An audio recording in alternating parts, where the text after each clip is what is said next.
Washington Journal continues. Our guest joining us at our C-SPAN table, William Blum. He is the author of this book, Rogue States, A Guide to the World's Only Superpower. The book and our guest both in the news as of late due to a statement from Osama bin Laden.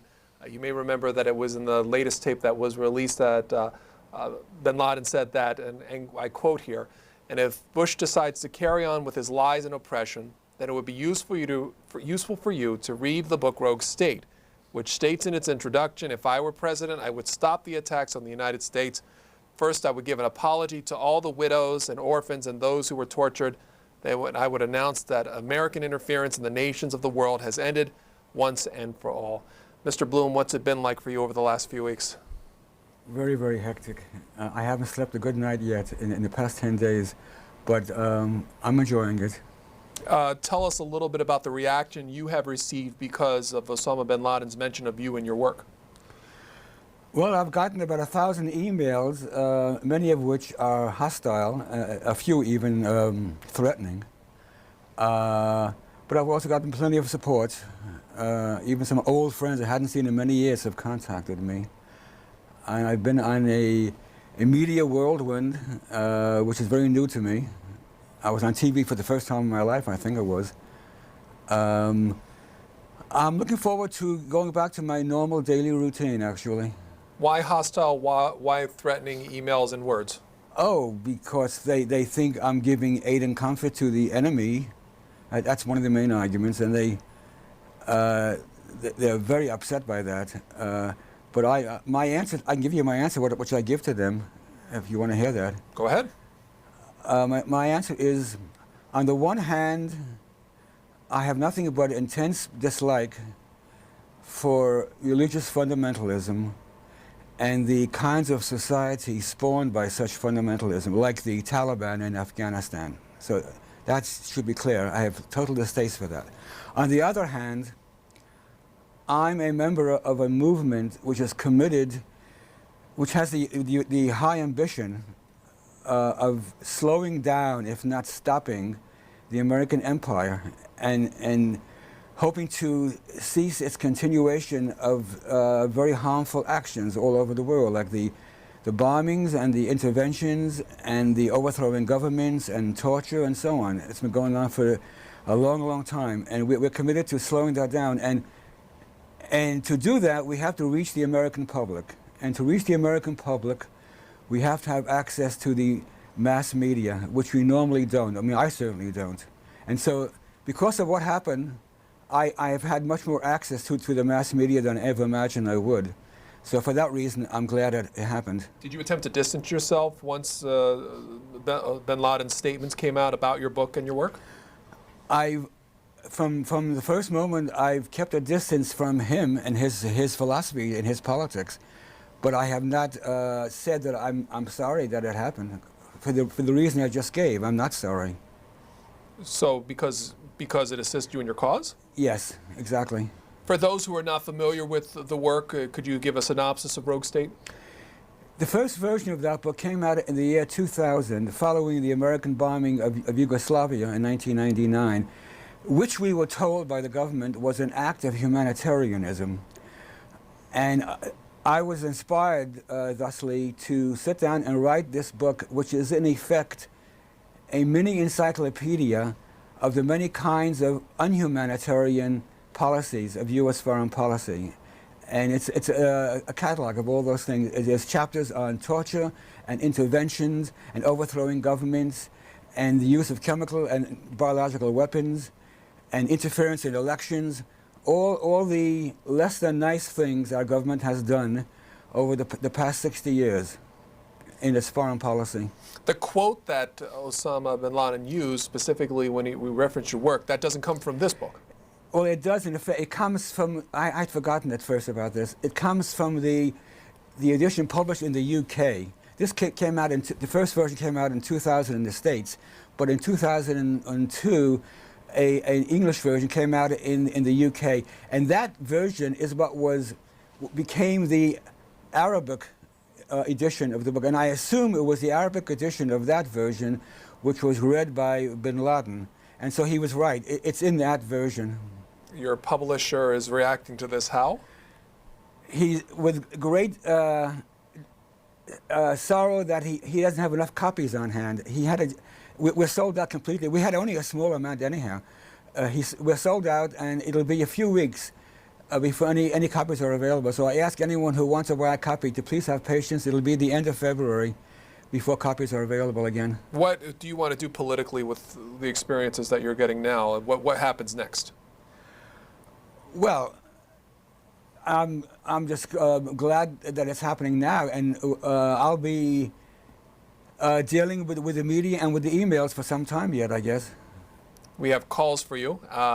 Again, if you want to talk to our guest, the numbers will be on your screen as you we'll put them up, and you can also email us, journal@cspan.org. Your first call comes from Detroit, Michigan. Caller, go ahead. Hi. First, I want to make it clear. I am not condoning what Osama bin Laden saying about your book and everything else. He's a murderer. He's a killer. He should have been caught already. He's the one that did 9/11. This administration used that to go to Iraq. And everything they do, everything, is related to terrorism. They keep scaring the American people. It's about time the Americans stood up. Do they know that in Iraq, with all those bombs that they made, there might be somebody in this house? And they start bombing these houses. Between 150 and 200,000 Iraqis are dead. Not the insurgents, but the men, women, babies, children. Collateral damage, they keep calling it. This government is scary. They want power. They want to go and do whatever they want. Since they've been in there, it's been secret. The energy thing, everything's a secret to them. We pay them. They come out of our tax money. They're supposed to serve us. Mr. Blum. Yes, I'm confused. I thought at first the caller was opposed to me, but the way he finished up, it sounds like he's on my side. One thought, though, I mean, he says we went to Iraq because of 9/11. That is fallacious, I think. We're there for other reasons, like oil, for one. And Saddam Hussein had no connection whatsoever with 9/11 or with Al-Qaeda. Sherman Oaks, California. Yes, Mr. Blum, how proud you must be that you get such a great review from a man that the Democrats admire so much, Osama bin Laden. You're making money off the man, the perpetrator of 9/11. You must be so proud. You and the other Democrats on the Hate America left must be, you know that you're putting the final nail in the coffin of the Democratic Party, and for that I am grateful. And have you ever worked on your list? First of all, I am not a Democrat at all, I mean, of the party, so I don't know why you assume that. Secondly, that party has not endorsed bin Laden, even though you say that. And thirdly, I've never used the word proud. I'm not proud of the endorsement. I'm glad of it. It's not the same thing at all. Newport, Rhode Island. Good morning, gentlemen.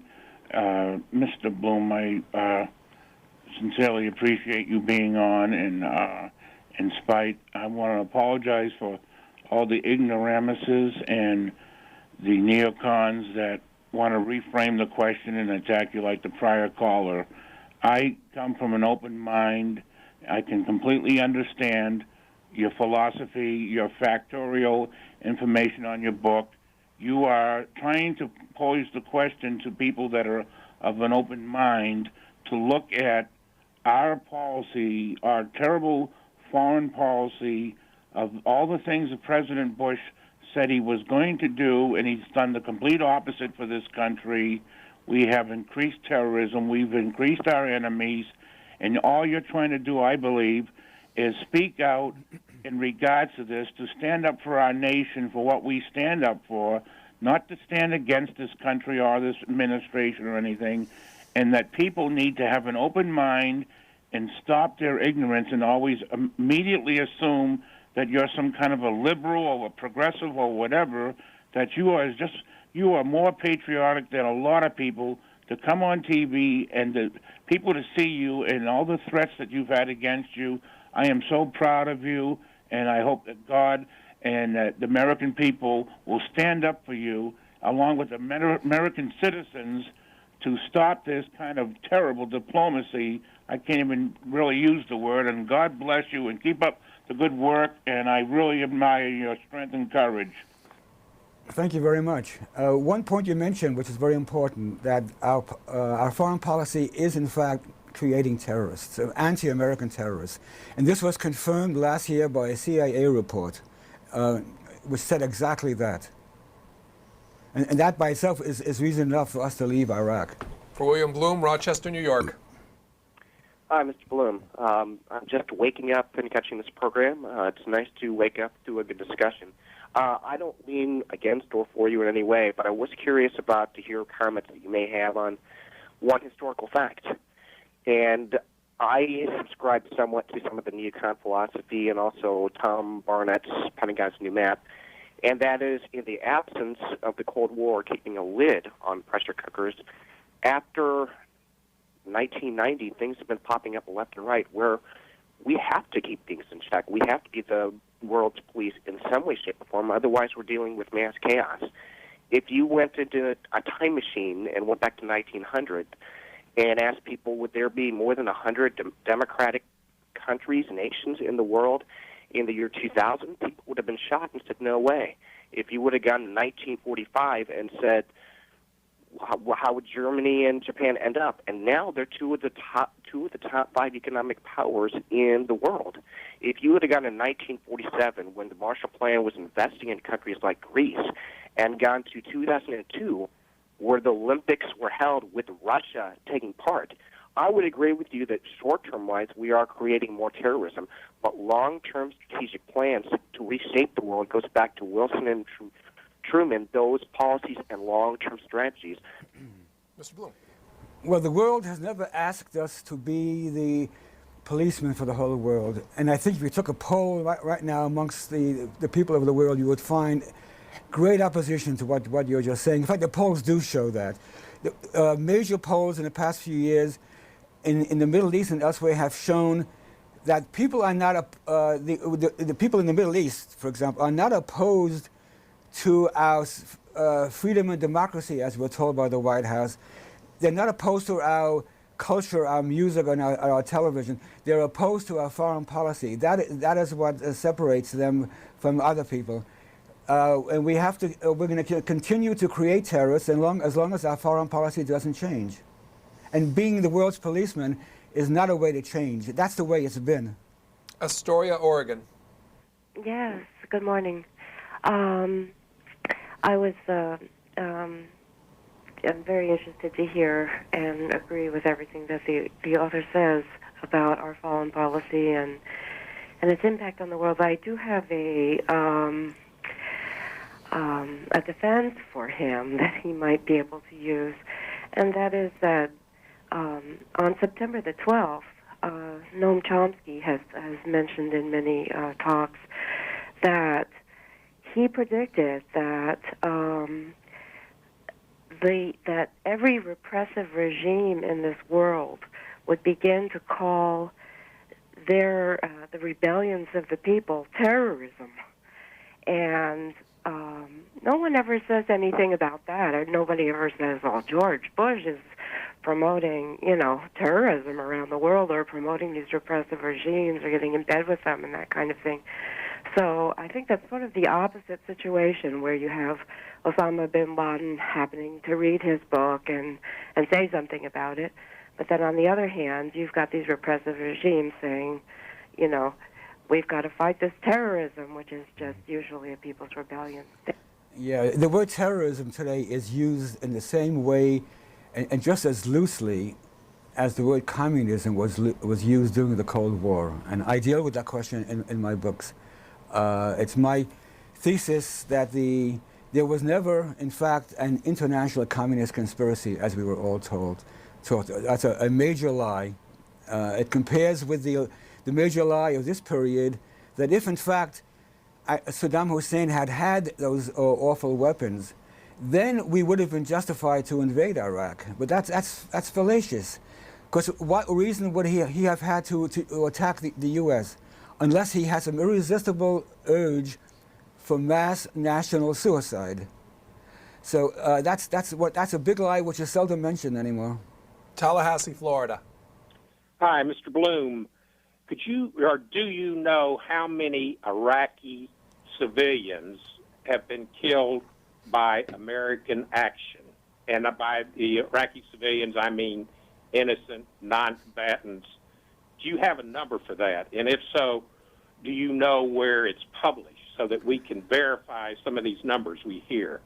Well, one source which comes to mind is from about a year and a half ago or so, the Lancet Medical Journal in the UK. They did a fairly scientific survey of the households in Iraq and determined that there were over 100,000 civilians killed. And this was some time ago, so now it's much more, of course.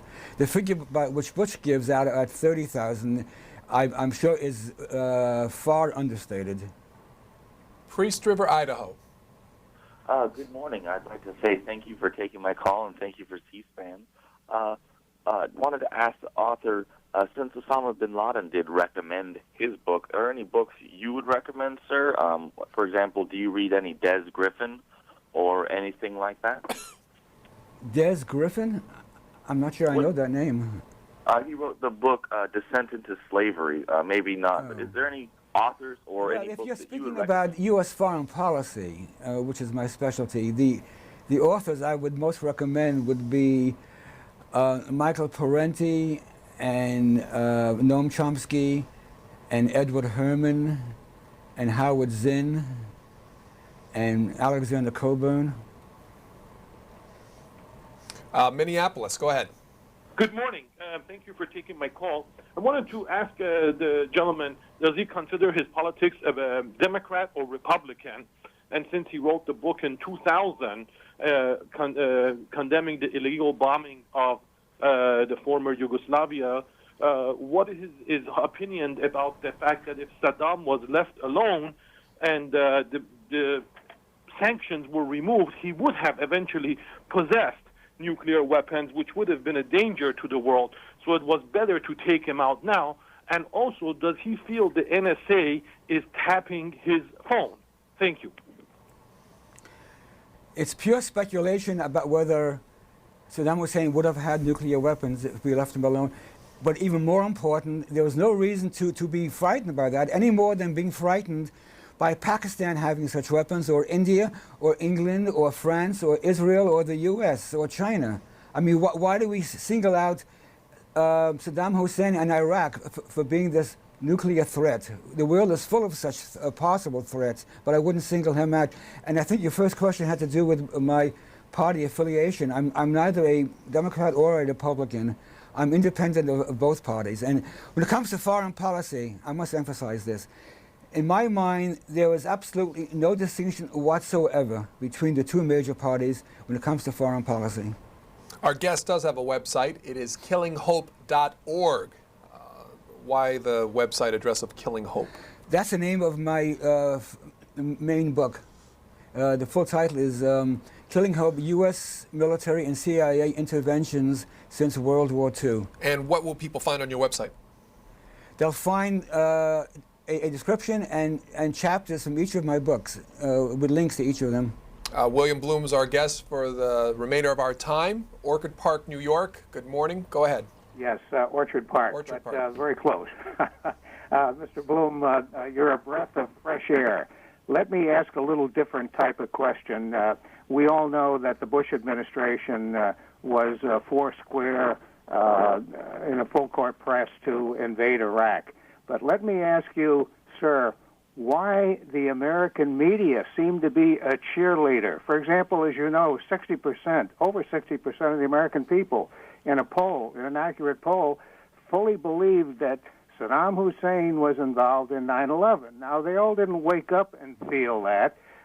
It was the American media, including your own host here this morning, that allowed call after call after call saying because of 9/11, we must invade Iraq. You see the slippery connection that's been made? And I don't recall anybody on C-SPAN or the media saying forcefully, there is no connection. Your comment, sir. Yeah, I think the figure you give of 60% may have been the case shortly after we invaded Iraq, but I think now it's down to 20% or something. I mean, it's so outlandish a belief to hold in the absence of any evidence that I'm surprised it's even 20%. Houston, Texas. Yes, good morning. I'd like to ask Mr. Blum where he was born and a brief background on his upbringing and education and how he became such an expert on this field. Expert on what? Expert in your field, and I'm assuming foreign policy. I was born in New York City, in Brooklyn, and I went to City College of New York. And in the 1960s, I was working at the State Department as a computer systems analyst and programmer, but my ambition at the time was to become a Foreign Service officer. I was a good, loyal anti-communist, and I wanted to join the cause. But then a thing called Vietnam came along, and that changed my mind completely and my life. How do you document the sources in your book? Well, the book is very well documented. All the sources are listed. And if you look through the back section, you'll see that most of my sources are from the mass media. The Washington Post and New York Times are all over the place. And plus, books by former presidents and former diplomats. The previous caller had asked about the media's role in reporting this. What's your take on that? Well, the media has changed along with the American public, or maybe vice versa. I mean, the basis of the war is still not questioned as much as I would like it to be, but it's improved a lot. I mean, the past couple of years, I've noticed the press asking much tougher questions of the president. And when he gives them a slippery answer, they repeat the question and they were more insistent. And I think that's a very good change. East Albany, Georgia. Good morning, gentlemen. I guess the boy from Texas his hunch didn't play out. He was trying to insinuate that maybe you weren't a native-born citizen, Mr. Blum. But I love New York, and I'm glad you're from New York. And New York took the brunt of this always 9/11 excuse that they use. But speaking of excuses, if you were riding a public transportation bus, and the driver had a bad wreck and hurt everybody on the bus, who would you blame? The driver who was driving it last week, or the driver who caused the wreck? And that's what they're doing. They're blaming the Clinton administration for the attack on September 11th. And they always say that, well, we haven't been attacked since September 11th. And I ask, what about this mailing of anthrax that all they used was simple postage stamps to shut down, effectively, Washington, D.C.? And I'm going to quit yakking and listen. It's fallacious to say that we have not been attacked since 9/11. Because of our invasions and occupations of Afghanistan and Iraq, American targets have been hit scores of times, all over the Middle East, South Asia, and even in the Pacific area. Dozens and dozens of attacks. So we have not actually made any headway in being safer than we were before. Bella Vista, Arkansas. Good morning.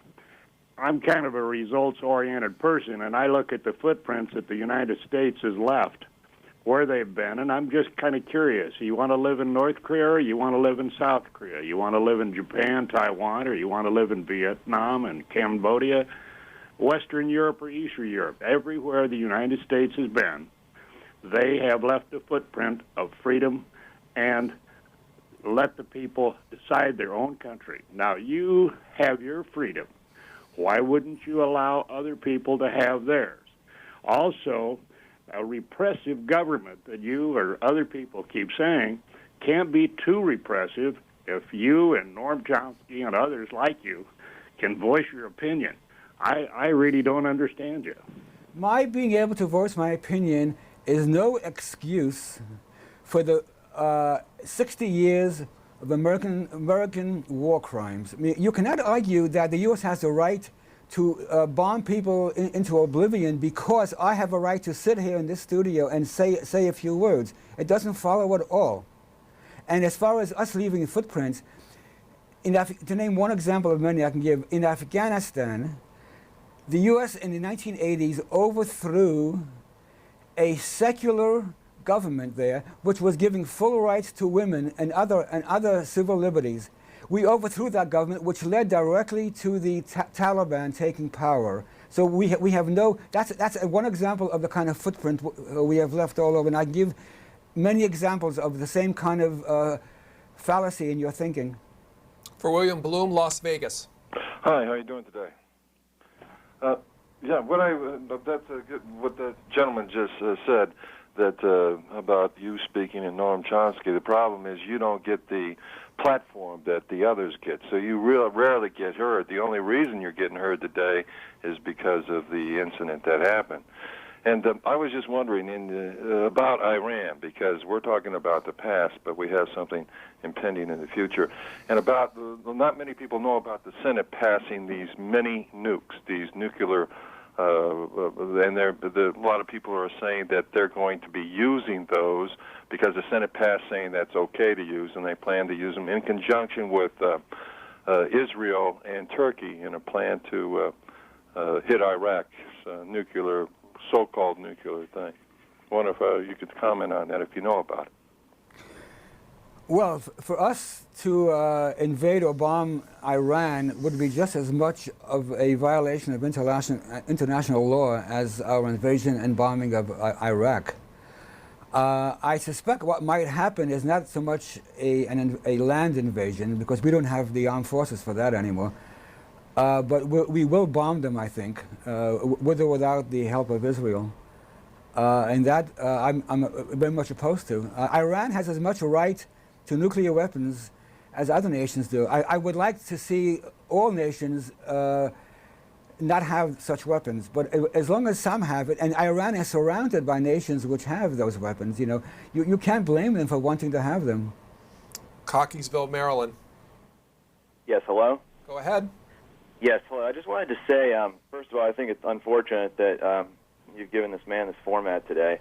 I guess next we can give Osama bin Laden the format to defend his writings and maybe his tapes. But I just wanted to ask you, sir, do you realize that in this country, which you say it's just the foreign policy that you dislike, but we all know that essentially means that you are opposed to the country and the things that it stands for as far as freedoms and liberties. Do you realize that in this country where you've written this book and you're making the money that I assume you're going to make off it with all the sales across the Middle East that you're going to get, if you did this in one of those countries, you would not be allowed to live. They would cut your head off or something, or throw you in jail. So just wanted to make sure that you were aware of that, and isn't that a little hypocritical of you? I just replied to that question a few minutes ago. I mean, if the caller is implying that because I can sit here and say what I'm saying, that therefore it's okay, it's humanitarian and legal for the U.S. to go around the world dropping napalm and missiles and white phosphorus and all kinds of other horrible weapons, it's okay then? Is that what he means to say? How do you stand to make financially on this book, because? I have no idea. The figures we hear about on Amazon are not sales figures. Those are ranking figures. And I have no idea how that is arrived at. And for all I know, if 50 people call Amazon on the same day about the same book, the ranking of that book will shoot all the way up. So I have no expectation of making much money out of this. And there certainly wasn't any motivation for my doing it. Pittsburgh, Pennsylvania. Yes, sir. How are you, Mr. Blum? Fine, thank you. I'm an independent, so I basically don't choose one side or another. But I do a little reading, and it said that, tell me if you agree with this or not, how close is the United States to becoming what would be considered an empire versus a secular state, let's say? And is it not true we have 800 bases in 130 countries, like that last guy was talking that about we gave freedom to Korea, we gave freedom, but we leave bases back there to keep our country involved. So another question I have, if I can, I just want to get through these real fast. Sorry, Chad, we didn't mean to deceive you. This is not. It's not the morning. Neither of us are Marcus. They run their country that way. as they do in Iran. What's going on? We Hey, can Sin still Chow. consider it a democracy that we Sin Chow, thank you for the sub. Yes. We noticed that you threw a little subby our way. It's a shame you did it too early because we just changed the subscription fucking alert. All right, let's like pause this because this is driving me fucking insane. Real quick though, I just want everybody in chat to see this. Can we just show this detail in the beginning real quick? Just play like the first like 10 seconds. I'm trying. Like go back a little bit more. I don't know. Maybe you guys didn't come in here quick enough to hear this. Can we just listen to this for a second? Superpower, the book, and our guests both in the news as of late due to a statement from Osama bin Laden. You may remember that it was in the latest tape that was released that bin Laden said that, and I quote here, "And if Bush decides to carry on with his lies and oppression, then it would be useful for you to read the book Rogue State, which states in its introduction, if I were president, I would stop the attacks on the United States. First, I would give an apology to all the widows and orphans and those who were tortured. I would announce that American interference in the nations of the world has ended once and for all." Mr. Blum, what's it been like you over the last can few stop weeks? it there. Okay. So the book that we're currently about to be covering, just so everybody knows, the author comes recommended by Osama bin Laden. Yeah. Osama bin Laden made a public statement that you should read this book. So depending on what your personal opinion of Osama bin Laden is, you can weigh that accordingly. So I know that for the real ones in chat, like the real ardent subversives out there are probably like, what the fuck is this? I read like the first chapter or the intro of The Great Father. Right. What is this with William Blum? We here at Subversive History have decided that European white socialism will be our singular focus. And we've decided to pay no attention to indigenous issues or anything really that doesn't center around white theory or Soviet tanky tube content. And anything other than that will be met with ridicule. Ridicule and laughter will be our general. We're going full colonizer. Correct. Yes. Actually, I'm joking. What's actually happening is a little bit of a happy surprise, or a happy little accident happened where while we were going over The Great Father, we had some specific questions for Rick from Decolonized Buffalo. So just to explain how things are going to work, we decided to set this off for, I think, 2 weeks, or is it next week? So here's what we're going to do. I think the 13th is what so we agreed, Rick right? from Decolonized Buffalo has decided that he wants to be a part of the Subversive History breakdown of The Great Father. So next Wednesday, every few weeks, Rick will be coming on, to the Subversive History podcast, book club stream, whatever you want to call it, to do our regularly scheduled book chapter by chapter breakdowns of The Great Father. But Rick and another individual will be on the streams with us, correct? Yeah, it's gonna be Plants Fanon. Okay, so Rick and Plants Fanon, who I'm not actually familiar with, but we will be doing every few weeks. We'll be going over a chapter of The Great Father, but it will be with Rick and Plants Fanon. So during the days that he's not available 2 times a week or 3 times a week as we normally do it. So we're going to be doing Killing Hope in the meantime for our regularly scheduled, and then every 2 weeks or 3 weeks or so, Rick's going to be coming on to go through the chapter by chapter breakdown of The Great Father with us. Are you good? I'm trying to fucking make somebody a mod, and it's like not fucking letting me, and it's aggravating the shit out of me. John, Lizzie Tish says, "Hey, John." I'm not sure if that's a friend of yours. Hi. Sorry, I'm in the middle of something. We get the best of both worlds here, everyone. New mod, let's go. So we get the best of both worlds here because we discovered that in our reading of The Great Father that there's certain things that Johnny and I's complexion don't exactly jive with, and we don't actually have the most background knowledge for a lot of these things.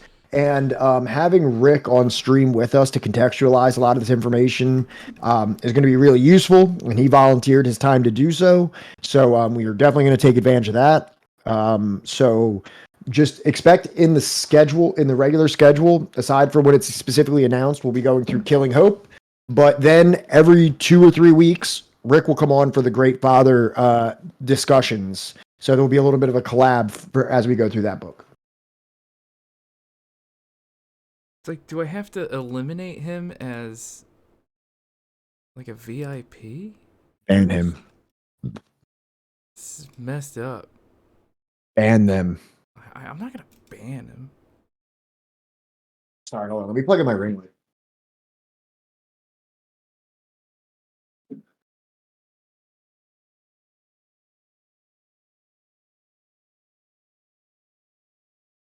Why the fuck?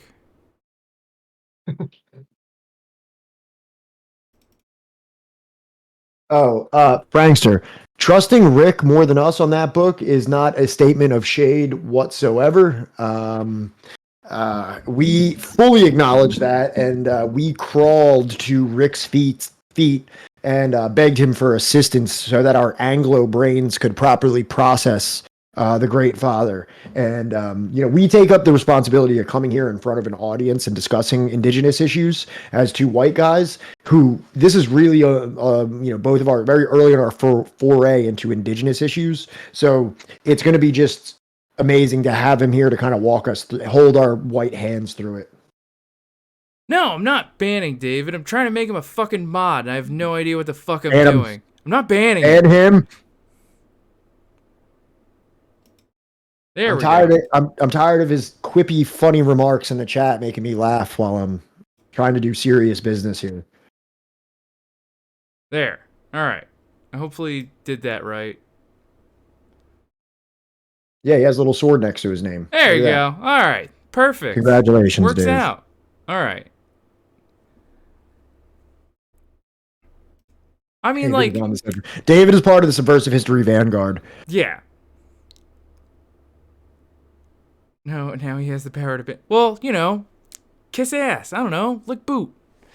David's boot in particular. You know the drill. Come on, we're all communists here. You know how to do that, right?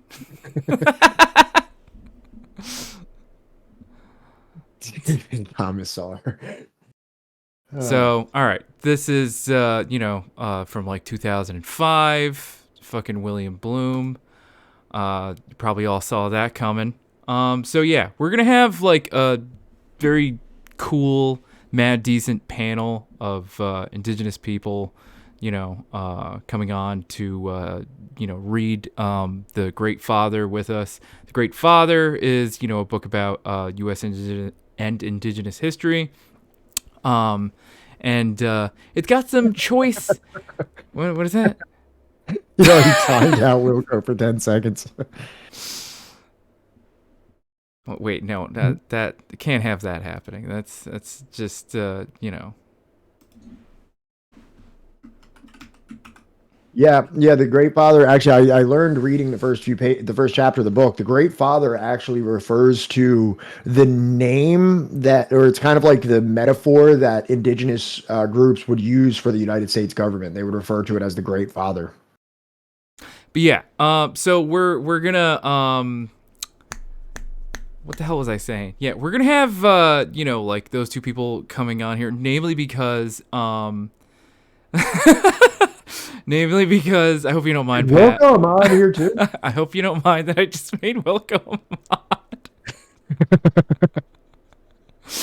mod. What the fuck is it? Yeah, because at some point we do have to like meet up in meet space. It would be great for us to actually go to a protest, with Marcus at some point,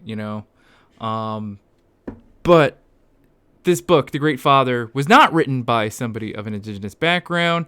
No. They do use some choice language And obviously, like, you know, because of their very It was written by a white man in the 1980s, and there's a lot of great factual, evidential information in this, but also some sideways takes that make you raise your eyebrows. So I messaged Johnny and I was like, hey, this is a little weird, and this is a little weird, and this is a little weird. And I have to understand my position as a white guy that's about to come up here and take excerpts from the book and bring it to an audience of like however many, you know, dozens of people that are going to be watching this. And I need to make sure that I contextualize that properly. And if I don't have the background information, because this is one of the first books I'm reading about Indigenous history, I might let some very weird stuff fly because I don't know any better. Rick will be here to crack the whip on us and keep us in line to the proper context of this book. So we're very grateful for that. It's going to be great. I don't know how many of you all were here for the last, I think that was like the first, you know, like wild card Friday, whatever the fuck. Very first one. Yeah. Yeah. It was, where, it was which is more of a what would you call that? A reference to Always Sunny in Philadelphia because of Pat than anything else. I don't want any fucking people on Twitter trying to make some kind of weird fucking argument that like, oh, you're using weird language. No, we're not doing that. All right. So what about language is weird? I don't know. My brain goes in weird places, and I try not to get us canceled as often as possible, but also sometimes, like, you know, I make some weird connections in my brain. My point is that, Rick and Plants Fanon are going to send us all to the gulag, and they're going to walk us through this book, right? You know, because, look, we don't have, what's the word? We don't have Gerald Horne, you know, for, like, every, you know, oppressed people, like, you know, within the U.S., you know, to be writing books about, like, you know, from a indigenous perspective, you know. I appreciate and love Gerald Horne's books and his literature for this perspective that he gives us, you know, for, you know, Black Americans, you know, and people that were enslaved, you know, by America. But we don't really have like a guy doing that right now. I'm hoping that maybe like, you know, somebody has a recommendation for me to be like, actually, there is a guy a lot like Gerald Horne that's written extensively about indigenous history in the U.S. But I don't know. I'm not aware of them yet. You know, when we do, we'll invite them on and obviously read their book. But for right now, we have The Great Father that was recommended to us, you know, by our friend Rick. We're going to have, you know, two indigenous co-hosts join us for a reoccurring, you know, series of episodes on The Great Father. So I hope that you're all very excited about that. And in the meantime, right, we get to do the thing that every American leftist loves to fucking cover, and that's the Cold fucking War, baby. CI fucking A. All that good shit. So, with that... The white leftist in my blood is just wants to... the lack of melanin is activated. And I'm like, oh, quotes Perenni in the first page. Oh my god. It's got Noam Chomsky on the cover. Yeah, this is the very rare combination of a book where on the front cover it has a Chomsky recommendation, and then on the very first page is a quote from Michael Perenni, which segues us directly into our first slide here. The first readable, like non-publishing information related text in the book is this quote from Michael Perenni, which reads, "We'll get there, WizBiz. Our fear that communism might someday take over most of the world blinds us to the fact that anti-communism already has." And this is a very poignant description of this book, and it refers a lot to Perenni's book of Inventing Reality, and also Noam Chomsky, less Noam Chomsky to Manufacturing Consent, because I feel like Manufacturing Consent has a little bit of a more narrow concept in that the media is used to create a climate of consent to the activities of empire, whereas Inventing Reality goes a little bit of a step further and discusses the manufactured reality that we live in that makes anti-communism not a ideology, but like a nature, like a second nature. It's not a culture. Exactly. It's not an ideology that's adopted. It is like the ideological substrate that society exists in. Yes. It's almost like, does a fish know it's in water? I mean, I assume it has to know when it's out of water. Well, they say, does a fish know when it's in water? And it's kind of like, does the American population know that it exists in a metaphorical water of anti-communism? Right. You know, and when it's out of that water, suddenly it's just like, no, this isn't how it's supposed to work. Yeah, so exactly. With that, we are Subversive History. We are a multimedia community project seeking to bring attention to the revolutionary struggles of the world's often unsung and frequently misunderstood sectors. These are the stories of the demonized, vilified, whitewashed, or otherwise forgotten campaigns against imperialism, colonialism, capitalist exploitation, and racial apartheid. And boy howdy does this book have a lot of that. The orthodoxy of Western hegemony has often labeled these dissidents as subversive, and these are the struggles we aim to illuminate. And there are going to be a few. This book, it does not stop in Asia. It does not stop in Africa.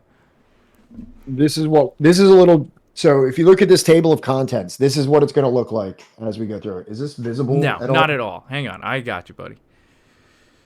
Let me, there you go. See, look. Let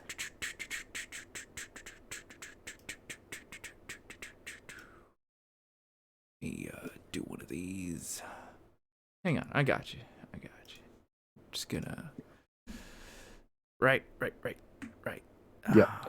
So this is what we're going to be going through. Look at that. Look at that, chat. Look at that. This is the type of episodic, extensive coverage that we're going to be doing of what I would assume is most, if not all, of the United States CIA and military interventions from the end of World War II to the 1990s. Doesn't that get the T-34 engine in your heart just a humming? Yeah, and Frankster says, they said, so all the countries of the world, basically. Before I read this book and before I got like really into, this strand of leftism, I really had no idea about so many of these things. Like before I picked up this book, I was like, oh, Ecuador, huh? And then I'm like, oh, British Guyana, huh? Oh, Costa Rica. Oh, Albania. Like, there's so many that kind of like fell to the wayside. You're like, oh, Uruguay, Paraguay. Okay, I guess we had some things there too. Yeah. Have you read Legacy of Ashes? Yo, thank you, Hash Kush. The sound alert didn't come on. God damn it. Hash Kush, thank you so much. So we have to fix the sound alert. So, anybody that feels like maybe like, helping us test out the subscribe, the new subscribe alerts, from a technical standpoint, that would be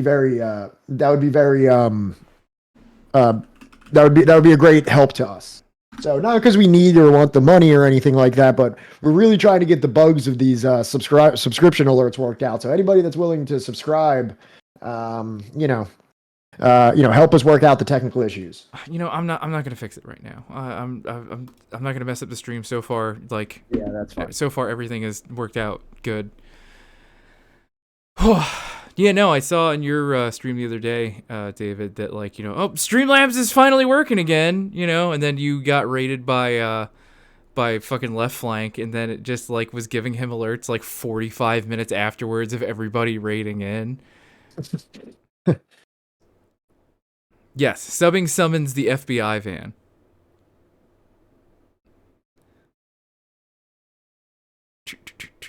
Just making sure I'm not missing anything. Yes. This is a lot of different countries. No, we have not read, or I have not read Legacy of Ashes yet. No, I haven't either. I actually don't know what that is. I do have a copy. Oh, Dog King has gifted a tier 1 sub to Left Justified. Awesome. Thank you so much. Thank you, What is that? So is there a different animation for a gifted sub than a regular sub? I guess so. I mean, we literally went with the most basic, stock shit. We have not really customized much, but I'm getting to it. All right. Well, this is what I'm saying. We're learning. I didn't even know that there was a different thing for gifted subs and regular subs. So Patat King, thank you so much for gifting a tier 1 sub to Left Justified, but also just helping us understand how this very complicated technology operates. Thank you, Pate King. What the fuck is it? So I also have a copy of the Killing Fields that I really want to get to. Yeah, me too. Oh, thank you, Sebs. Whoa. Wow. Thank you so much, Sebs. We missed you, right? You are just an absolute angel. We love you. We are in love with you. Everybody give fucking Sebs a follow if you're not already. Yeah, absolutely. One of the absolute assets of the stream. We would not really be able to be where we are. And also the culture of the Subversive History channel would not be the same if it wasn't for Sebs being here. I feel that. Honestly, the only reason that our stream even looks half as good. Not even that. I mean, I'm just saying, like, the contribution and the participation in the chat and everything like that. I think it's a very fun part of our little culture that we have here. So yeah, everybody, like, you know, take a look. We've got, like, Italy is up here twice. You know, there's some that are on here multiple times. Right. There are some that are up here multiple fucking times. You know, we've got plenty to go around here. Right. I'm trying to see, is Peru on here? Did we overthrow your country? Peru's on there. It's right there, number 28. Yeah. All right. This is gonna be your chapter, Sebs. You know, Sebs, do you know what that is? Fort Bragg moves to the jungle. Does Fort Bragg does that make any sense to you? Because I'm not familiar with it, but yeah, it was there. There's Fort Bragg in Peru.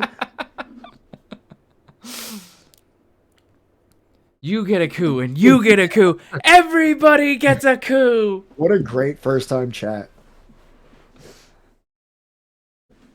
Yeah, I would. If you want a copy of this book, you can get it in PDF form. I don't know. Do we have? Yes, I put it in the library earlier today. Okay, yeah, the Subversive History Library, PDF library. You can get a copy, and everyone can have a copy, and you can have a copy, and you can have a copy. Everybody, look under your seat right now. I want everybody to just stop and look under your seat real quick, and you will find a PDF copy of his Killing Hope.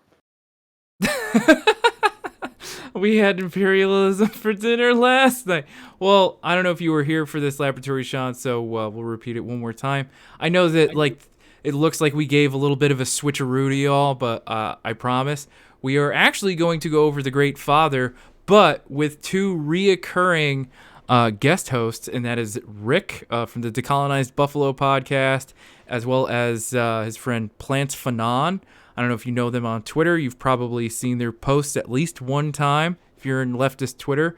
And they will be coming on here and going over this book with us, as this book was not written by Gerald Horne. It was written by a white guy in the 1980s.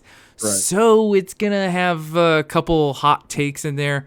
And what better way to level that out than with, two indigenous hosts to be able to hold our non-melanated hands through this. Right. And so just one more time for anybody, because I had a bunch of people just came in with Sebs, and we are obviously going to do the Great Father. A new opportunity opened up where Rick from Decolonized Buffalo and Plants Fanon are going to be coming on Subversive History in a reoccurring fashion to go over this chapter by chapter. They're not going to come on consistently like every Wednesday and Sunday like we do our regular books. So for the days that they're not here, we're going to go over Killing Hope by William Blum, and then every 2 weeks or so Rick and Plans are going to come on and we're going to go over chapter by chapter. So it's going to be a little bit of an interval, but obviously we can only use Rick so often, but the fact that he's even down to do this, and he even actually made the suggestion, he offered to do this, so we are definitely taking him up on that, and that's how we're going to go through Great Father. And every day that he's not available on our book streams, Killing Hope. So we're all over the place, and I'm very excited.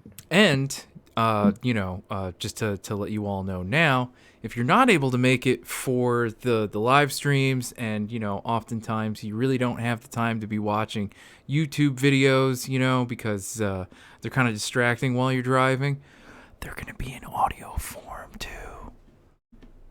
On Decolonized Buffalo YouTube channel or wherever they post the podcast. Yeah, wherever your podcasts are sold. All right. So, Yep. So our fear that communism might someday take over most of the world blinds us to the fact that anti-communism already has. Now, I know we just went over that long list of all those countries that have all been intervened on in some way or another by the American government. We will not be getting to any of those today because the first thing we did is we read over the introduction to the book. So that's kind of going to give like some background information about this pervasive ideology of anti-communism that insidiously encapsulates all of American culture. That encapsulates all of American culture. So we're going to kind of talk about the background of that and the author's kind of like motivation for this book. And then on our next stream, we'll start getting into the individual countries and interventions. So, do you want me to go? Yeah, I actually have to pee really bad. Go for it.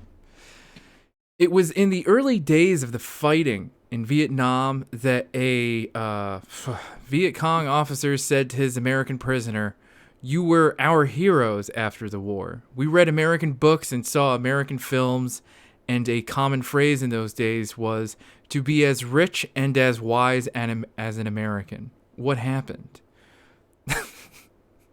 No, he does not have a pea jar. An American might have been asked something similar by a Guatemalan, an Indonesian, or a Cuban during the 10 years previous, or by a Uruguayan, or a Chilean, or a Greek in the decade subsequent. The remarkable international goodwill and credibility enjoyed by the United States at the close of the Second World War was dissipated country by country, intervention by intervention. The opportunity to build the war-ravaged world anew, to lay the foundations for peace, prosperity, and justice, collapsed under the awful weight of anti-communism. So, we've talked about this before, how, there was the Yalta vibe, right? Yeah, where Spirit of Yalta, as it's referred to in contemporary or like mainstream history. Right.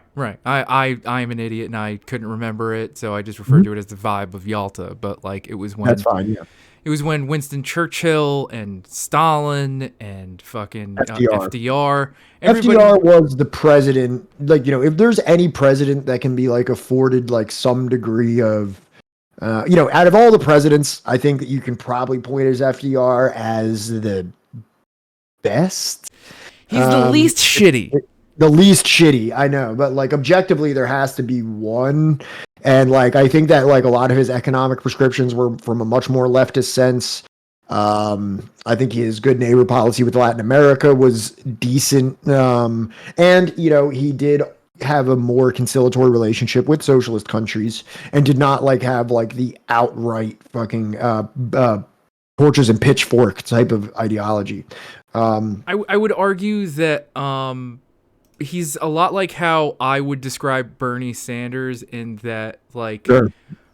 There are absolutely things to criticize him over, but out of everyone else that currently holds any kind of public office, right?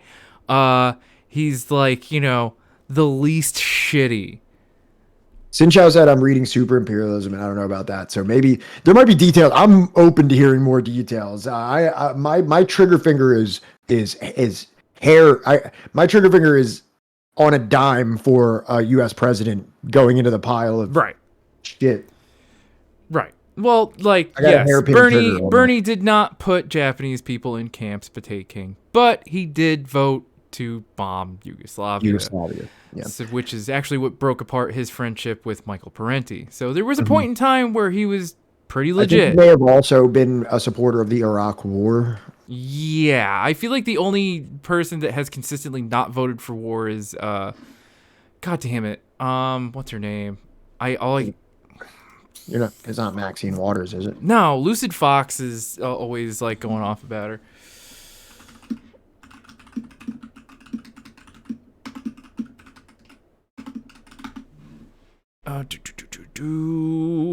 Congresswoman Lee. Wilco. When reading The Divide by Jason Hickel, they make a very specific point that all of those New Deal policies really left out pretty much a minority group from a lot of the economic prosperity that they bought. While well thought out from a economic prescription sense, in terms of how that they were applied, was extremely racist. Right. Exactly, which is why, like, you know, what I'm getting at by bringing up the vibe of Yalta, right, or the spirit of Yalta, if you want to be, like, fucking technically correct, is that, like, you know, at that time around the world, everybody saw the U.S. as, like, okay, they're fighting against fascism, you know?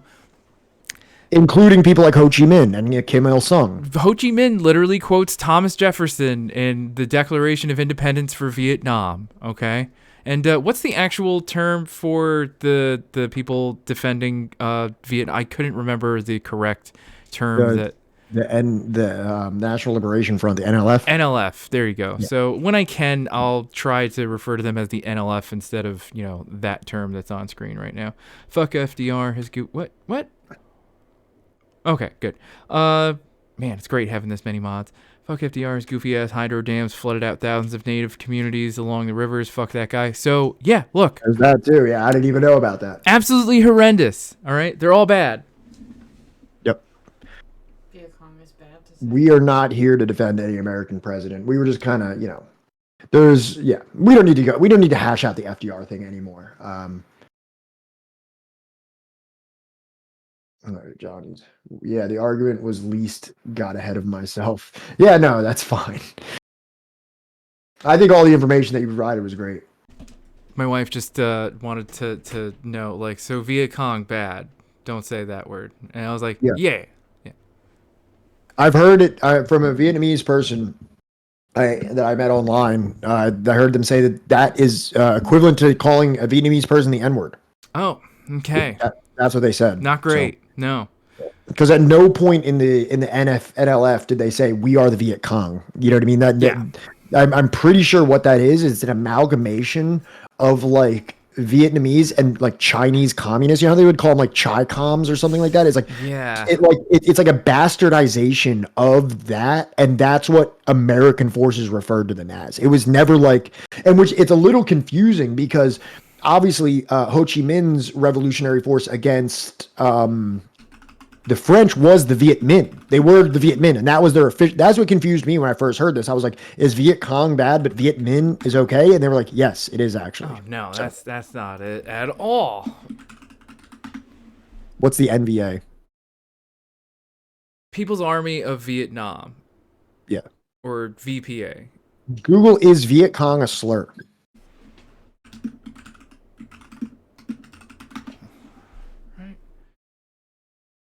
Meaning Vietnamese kind pejorative term invented by officers of the United States. So that's all I need to really fucking hear. The term derives from Cong Son Vietnam, meaning Vietnamese communist. Yeah, and that's I have looked into this before. That's extremely look, even Wikipedia has it set as that as well. It's something that's extremely pervasive, and even in leftist literature. I don't think many people know that about the really bad connotations that it has. It took somebody online that was actually living in Vietnam to tell me that it was not good at all, and that they do not appreciate that. Right. So, you know, we're just gonna try and refer to them as anything but the Viet Cong because you know. It's not great. A lot of people don't know it. And it was just in a random comment section where I actually ran into someone saying it, and I asked them, is Viet Minh okay? And they're like, yeah, absolutely. That's what Ho Chi Minh's force was called. Yeah, that's what I try to refer to them as, but apparently Viet Minh was only like the Those are two different things. Yeah, those are two different things. Yeah. That was actually Ho against the French.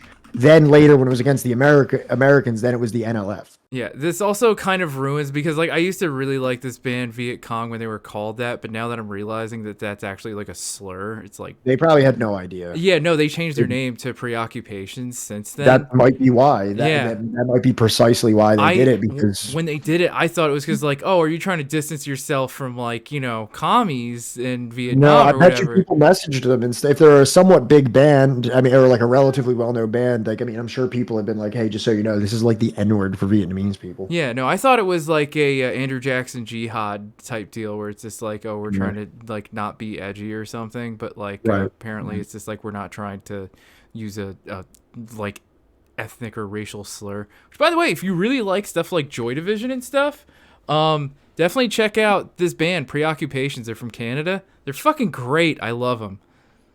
All right.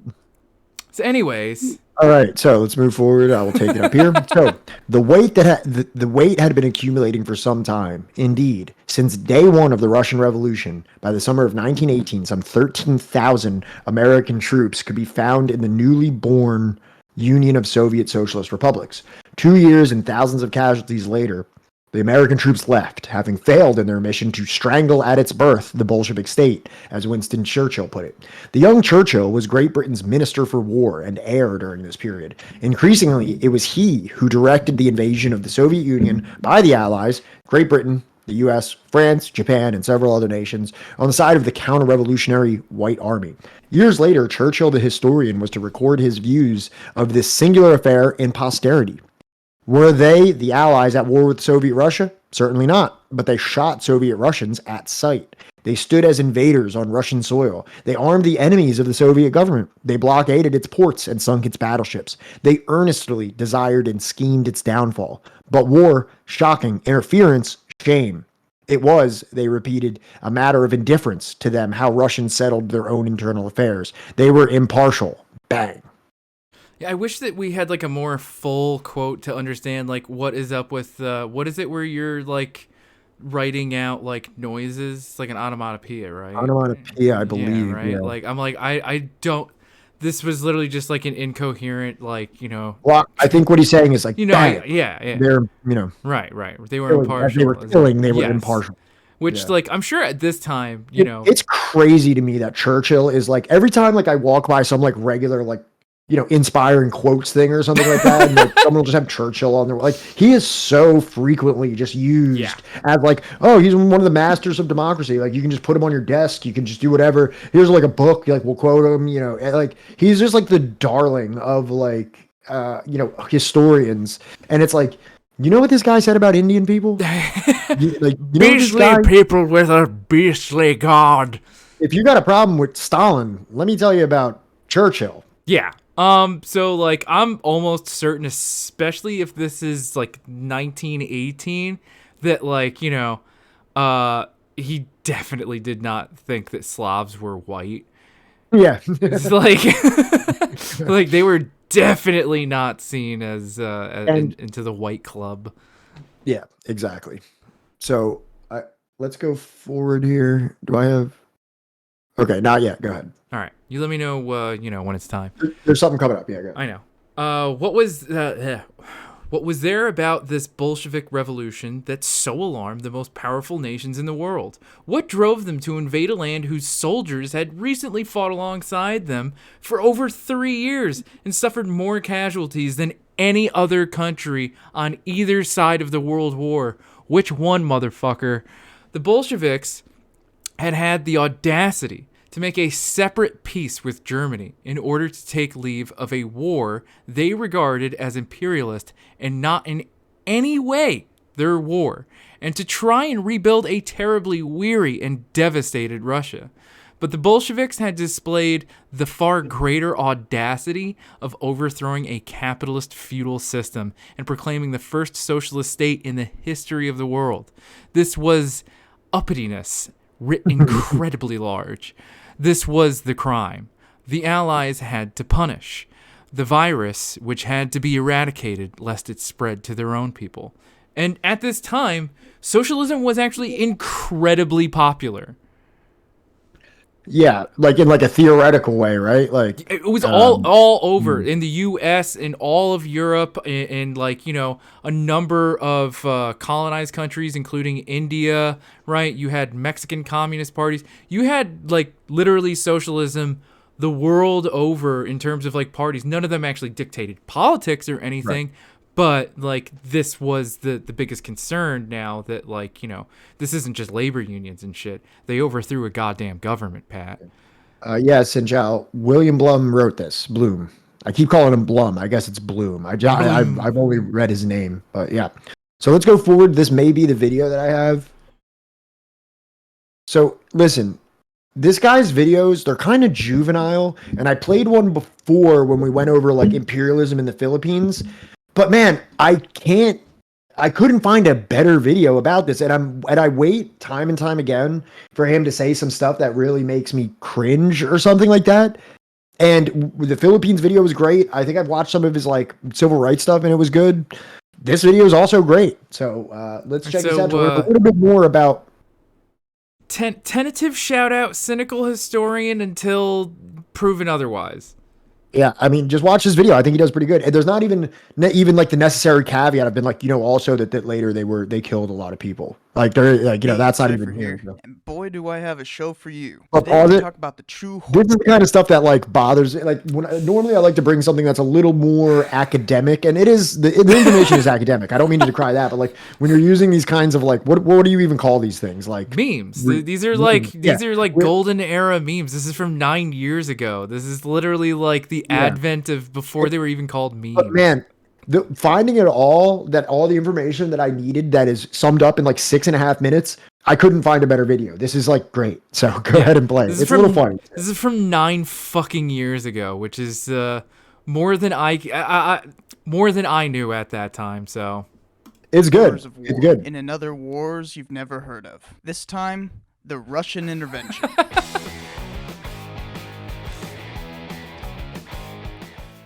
Man, I've been waiting to do this for a long time. The Russian intervention is kind of my most studied subject in history. Trust me when I can say I can talk about this for hours, but I'm going to keep this fairly short.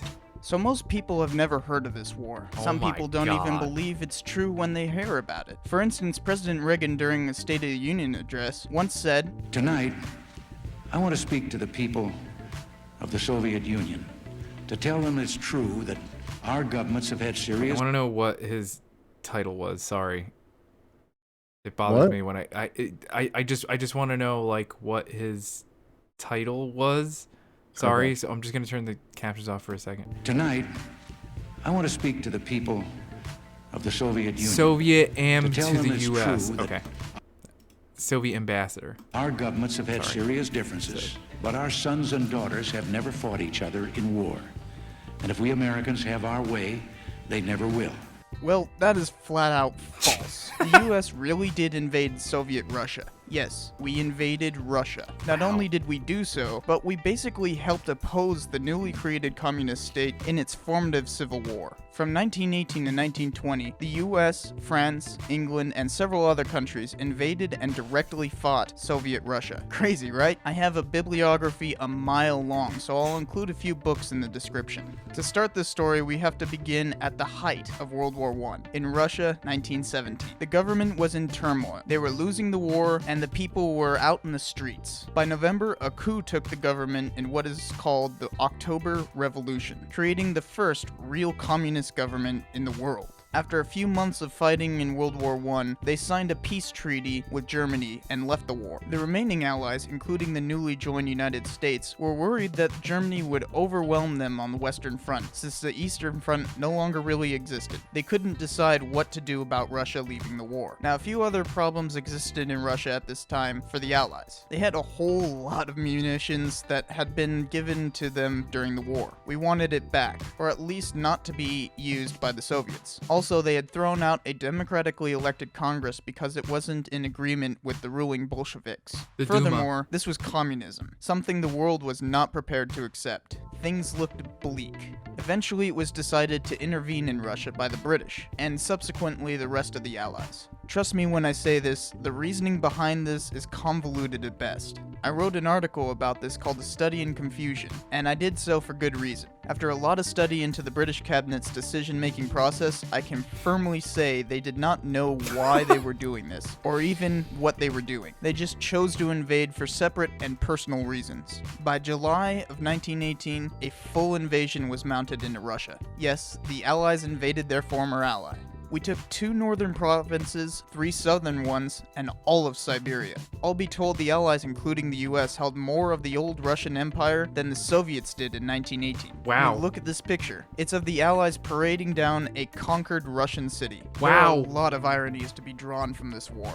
Red Army troops engaging in a shooting war with the US in a way that the Cold War after World War II never saw. Is probably the greatest though. One battle in particular, which I talked about in the last video, signifies the worst of it, called Peace Day's Bloody Battle. You can click the corner to go and see that.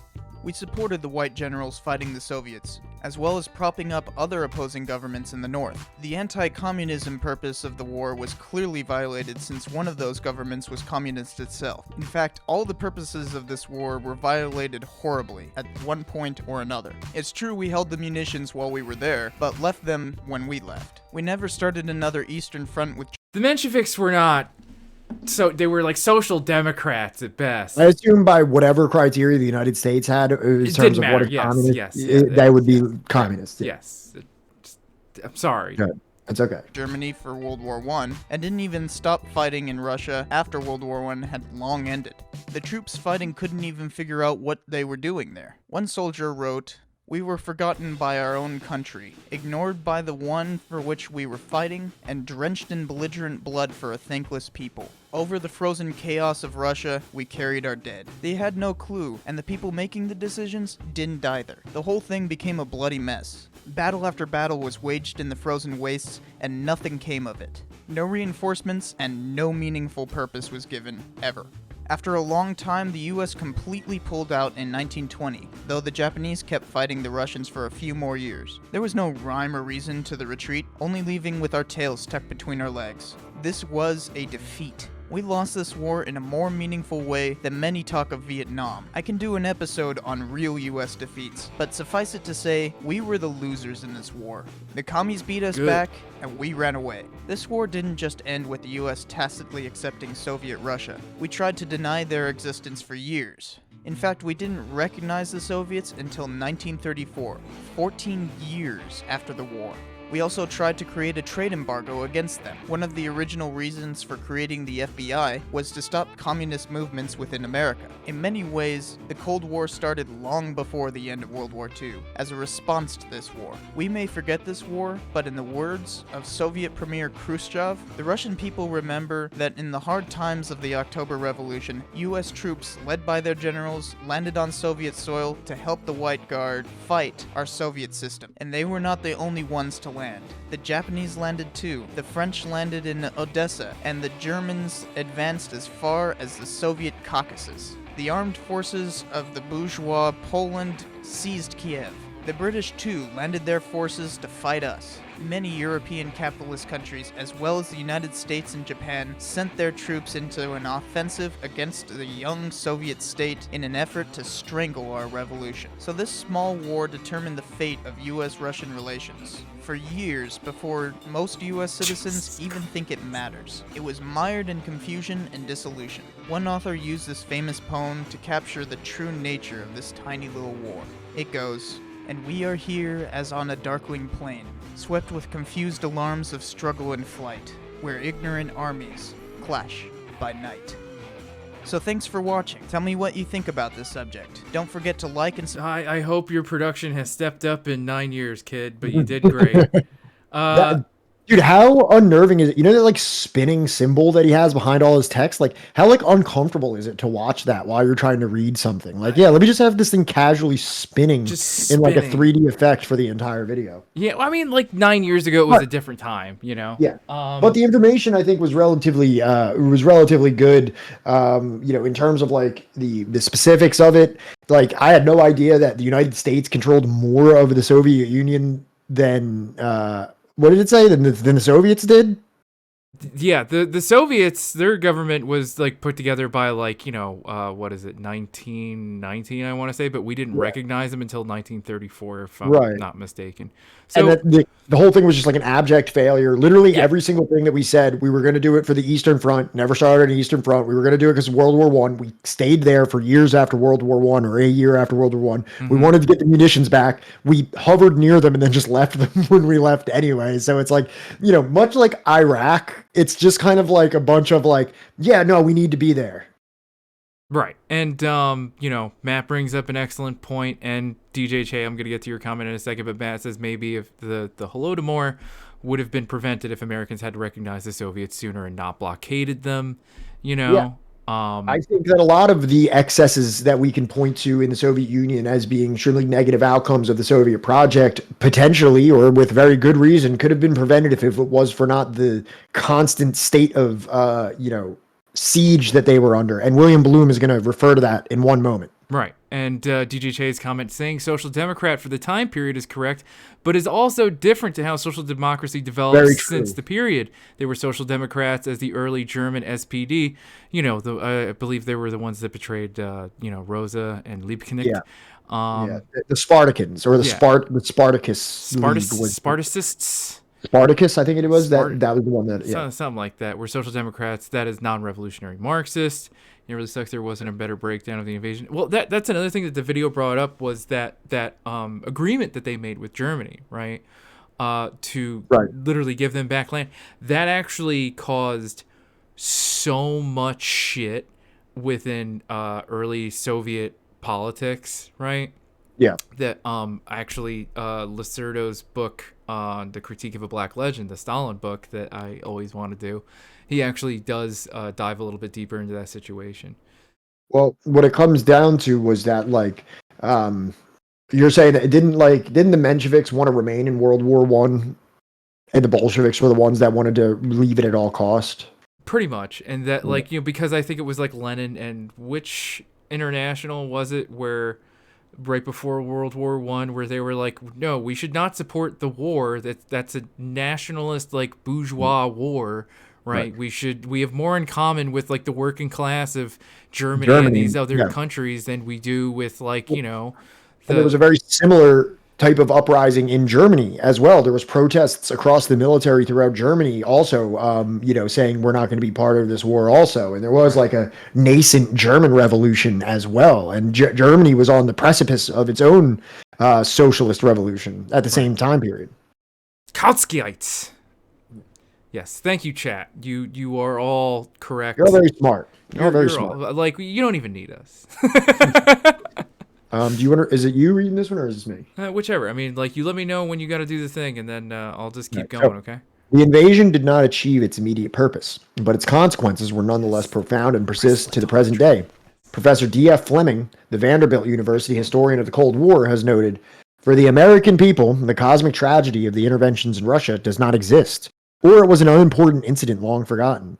But for the Soviet peoples and their leaders, the period was a time of endless killing, of looting, and rapine." That might be raping. The PDF has a lot of typos in it. I don't know, somebody made it or scanned it or something like that, so I apologize for that. Of plague and famine, of measureless suffering for scores of millions, an experience burned into the very soul of the nation, not to be forgotten for many generations, if ever. Also, for many years, the harsh Soviet regimentations could also be justified by fear that the capitalist powers would be back to finish the job. It is not strange that in his address in New York on September 17, 1959, Premier Khrushchev should remind us of the interventions, the time you sent your troops to quell the revolution, as he put it. So, like Matt, Unelectable Airways had said, even this, Vanderbilt University historian of the Cold War says that many of the harsh Soviet regimentations were all justified, by the fear that the capitalist powers would be back to finish the job, which was a tension that never really left the Soviet Union for its entire existence. Right. I mean, look at how long the U.S. was in the Philippines for. They had every reason to believe that, these psychopaths are just going to... Korea. Yeah. Right. These psychopaths have, every reason to just, come and, kick our shit over. And after every one of these periods, right, there's World War I, right, where it's not just them having to, rebuild a country due to war, but it's also restructuring an entire country. Why should we bother to reply to Go ahead. But then there's so much good stuff in the chat, but this is all actually going to get covered in this chapter as well. Right. Like, so many things that are being said are elaborated on very eloquently by Mr. Blum here. Yes. This is, again, just the intro. So if everybody just wants to vibe in the chat and just keep going, keep doing it. Keep going. What the fuck is it? But I was also going to say that even after World War II, this is where they suffered some of the worst fucking infrastructural damage, right, of their entire history, so it's not that surprising that they would be paranoid to think that what are we even going to do if they invade us after this? Right. All right, you're up. In what could be taken as a portent of superpower insensitivity, a 1920 Pentagon report on the intervention reads, "This expedition affords one of the finest examples of history of honorable, unselfish dealings, under very difficult circumstances, to be helpful to a people struggling to achieve a new liberty. History does not tell us what a Soviet Union allowed to develop in a normal way of its own choosing would look like today. We do know, however, the nature of a Soviet Union attacked in its cradle, raised alone in an extremely hostile world, and when it managed to survive to adulthood, overrun by the Nazi war machine with blessings of the Western powers, the resulting insecurities and fears have inevitably led to deformities of character not unlike that found in an individual raised in a similar life-threatening manner. And to this day, right, look at how, like, you know, I don't want to get into Russia-Ukraine discourse, right, but, right, it should not be lost on us that, like, you know, they are framing it that, like, you know, no, those are Nazis. We've been through this before. They're on our fucking border. You know, they're harassing, like, you know, Russian-speaking citizens of their own country. They're harassing, like, you know, ethnic Russians, like, you know, within their own country. They're banning the Russian language. We've seen all this shit before, you know? So whether or not that's an honest reason or not, I'm not trying to debate you, Matt, on any of that. It just goes to say that, like, you know, for the vast majority of Russian people that, like, you know, can remember that time or were raised on stories of this time, it shouldn't be lost on people to be like, you know, what should we do? Should we just, like, you know, let all that happen? Should we just let them build up, like, you know, a U.S. military base and continue to get, like, you know, military funding from the U.S.? Like, this all seems rather familiar to us.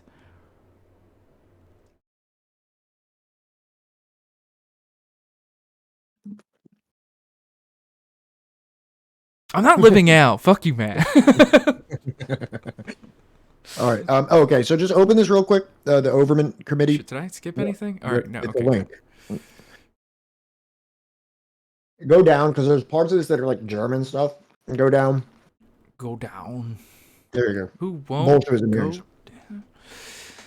The Can you read this Overman. for me? The Overman Committee. Yep.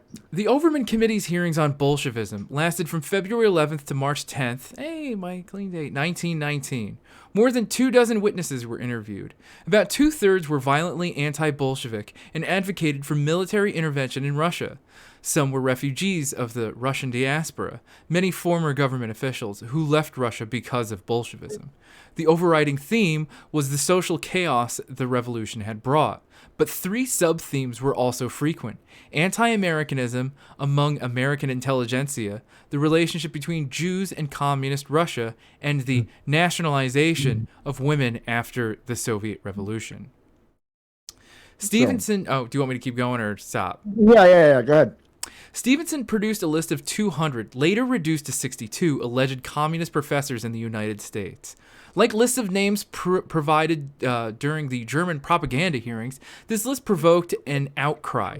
Stevenson declared universities to be breeding grounds of sedition, and that institutions of higher learning were festering masses of pure atheism and the grossest kind of materialism. Ambassador to Russia, David R. Francis, stated that the Bolsheviks were killing everybody who wears a white collar or who is educated and who is not a Bolshevik. Amateur to debate Johnny and make bad threats. And another recurring theme at the hearings was the relationship between Jews and communists in Russia. One Methodist preacher stated that 19 out of 20 communists were Jews. Others said the Red Army was composed mainly of former East Side New York Jews. However, any criticism from Jewish organizations, Senator Overman clarified that the committee was discussing apostate Jews only, defined by witness George Simmons as one who has given up the faith of his fathers or forefathers. So, wait, go back up. So it says here that according to, where does it say it? I'm sorry. Okay, yeah. One Methodist preacher who was involved in this for some reason said that the Red Army was composed mainly of former East Side New York Jews. Wait. Never heard? What? Yeah. What? What, so, like, all the Jewish people in fucking, you know, the east side of New York just Not like the Red Army, Johnny. they just got up and left, or they were born and raised in East Side New York and then became part of the Red Army. Listen, don't get me. I was about to cosplay as a racist. I didn't want to say it, but I believe that they don't get me started on the magical abilities of the people we're talking about. I feel like that this guy might have said something like that. Like, don't get me started on their Talmudic magic. Yeah, it was magic. Obviously, I've heard of this. We've known about this for a long time in the church. You know, the kind without the C, and it's just the K. Yeah. Oh, jeez. Oh my God. Okay. The third frequent theme was the free love and nationalization of women allegedly occurring in Soviet Russia. Witnesses described an orgy in which there was no respect for virtuous women. Others who testified, including those who had been in Russia during the revolution, denied this. After one witness read a Soviet decree saying that Russian women had the right to choose from among men, Senator Sterling threw up his hands and declared that this was a negation of free love. However, another decree was produced stating a girl having reached her 18th year is to be announced as the property of the state. This is great. Have you ever heard of the anti-Bolshevik propaganda put out by the church that like they were all gonna sleep under one giant blanket and that like they were gonna start selling all of what the fuck is it? All of like the Russian women to like China or something or like to the Far East or some shit. Yeah. Yeah. It's the most it's literally like you have to be just learning how to read in order to believe any of this shit. So senators were particularly interested in how Bolshevism had united many disparate elements on the left, including anarchists and socialists of many types, providing a common platform for all these radical groups to stand on. Senator Knut Nelson of Minnesota responded, "Then they have really endured a service to the various classes of progressive informers that we have here in this country." Other witnesses described the horrors of the revolution in Russia and speculated on the consequences of a comparable revolution in the United States, the imposition of atheism, the seizure of newspapers, assaults on banks, and the abolition of the insurance industry. The senators held various views on women in Russia, including claims that women were made the property of the state. So go down a little bit. Wait, Minnesota has that like sort of like don't you know sort of accent, like almost like Canadian. I guess, yeah. Then they really have rendered a service to the various classes of progressives and reformers that we have in this country. So go down. Let me see if this is Oh okay, yeah. Go down. I think there's one more thing from here that I wanted to. Don't you know?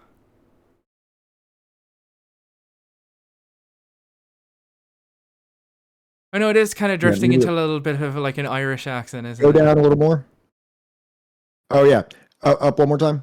The report's main recommendations, including deporting alien radicals and enacting peacetime sedition laws. Other recommendations, including strict regulation of the manufacturing, distribution, and possession of high explosives, control and regulation, foreign language publications, and the creation of patriotic propaganda. Is this why I'm not allowed to have an M203? Probably. Go down. Let me see if there's anything else in here that I needed to mention. There's criticism. Who the fuck is this asshole? Okay. Yeah, I think we have enough from here. So let's go forward. Overman Committee was an early forerunner of the better-known House of Un-American Activities Committee, which was created 20 years later. This is all kind of to substantiate the view of the book that the Cold War began in the inception of the Soviet Union. There was no like really grace period of that. It has been a constant propaganda war, military war, subversive war from pretty much the ideological conception of the Soviet Union. So you can read this part here, the under part of that. What? Fucking David responding to the Tubby McWhiteface saying you rang. Oh my god. So, historian Frederick Louis Schumann has written, the net result of these hearings was to picture Soviet Russia as a kind of bedlam inhabited by abject slaves completely at the mercy of an organization of homicidal maniacs whose purpose was to destroy all traces of civilization and carry the nation back to barbarism. Literally no story about the Bolsheviks was too contrived, too bizarre, too grotesque, or too perverted to be printed and widely believed. From women being nationalized to babies being eaten, as the early pagans believed the Christians guilty of devouring their children. The same was believed of the Jews in the Middle Ages. Funny thing. The story about women with all the lurid connotations of state property, compulsory marriage, free love, etc., was broadcasted over the country through 1,000 channels, wrote Schumann, and perhaps did more than anything else to stamp the Russian communists in the minds of most American citizens as criminal perverts. This tale continued to receive great currency even after the State Department was obliged to announce that it was a fraud, that the Soviets eat their babies was still being taught by the John Birch Society to its large audience at least as late as 1978. So, what the fuck is it that I was gonna say about that? What does this remind you of, chat? Is there any country in particular that's around today that is just almost incessantly in the news with all kinds of just the wackiest shit you could ever imagine, just being printed with very small retractions? That's one of them. I'm sure there's others. Not England, no. I don't think I feel like you could say China, but I think they don't get as deranged as they do with the DPRK. I think they say the most deranged shit about the DPRK. Yeah, they definitely say the most deranged. Like they don't talk about like unicorns and shit in China. True, I guess so. I mean, but like they literally make China seem like it's just like a giant country of Bond villains. You know, yeah. Cuba with like the condoms on the pizza and shit. Like that's kind of like a faux pas now. Like, you know, they really don't have much like ludicrous shit going on as far as like anti-Cuba stuff, but it's not that like, you know, I'm sure we'll see something in the summer. Cuba's more of a seasonal anti-communist thing. Do you want me to read this one so you can keep No, I got it. All right. In 1920, the New Republic magazine presented a lengthy analysis of the news coverage by the New York Times of the Russian Revolution and the intervention. Amongst much else, it observed that 2 years following the November 1917 revolution, the Times had stated no less than 91 times that the Soviets were nearing their rope's end or actually had reached it. If this was the reality as printed in the United States newspaper of record, one can imagine only with dismay the witch's brew the rest of the nation's newspapers were feeding to their readers. This was the American people's first experience of a new social phenomenon that had come upon the world. Their introductory education about the Soviet Union and this thing called communism, the students have never recovered from this lesson. Neither has the Soviet Union. So this, I would say, is more on the China scale of things, where 91 times in 2 years, they're like, this is it. They're about to go down. It's all about this whole thing's held together with duct tape. I swear to God, bro, please, bro. Next week, I swear to God. No, this was different, bro. Bro, this was different. Bro. Yeah, the debt, bro. You don't understand. Yeah. China's gonna collapse within a year. Please, bro. Oh fuck! I need to I need to see if I can find that. No, I'm not gonna be able to right now. But maybe I'll post it in the Discord or something. Of like that dude's videos as like a playlist with all the video. It's like 100 videos of China is going to fall like, you know, tomorrow, this week, this month. But what the fuck is it? I have a feeling that when the alcoholic Sunny D comes out this summer, that you're going to see a rise in Havana syndrome cases, like along with as it's being like, you know, put in stores. Have you seen that? No. Bro, there's going to be so many people going to the hospital for alcohol poisoning when the fucking spiked Sunny D comes out, man. Forget it. Okay.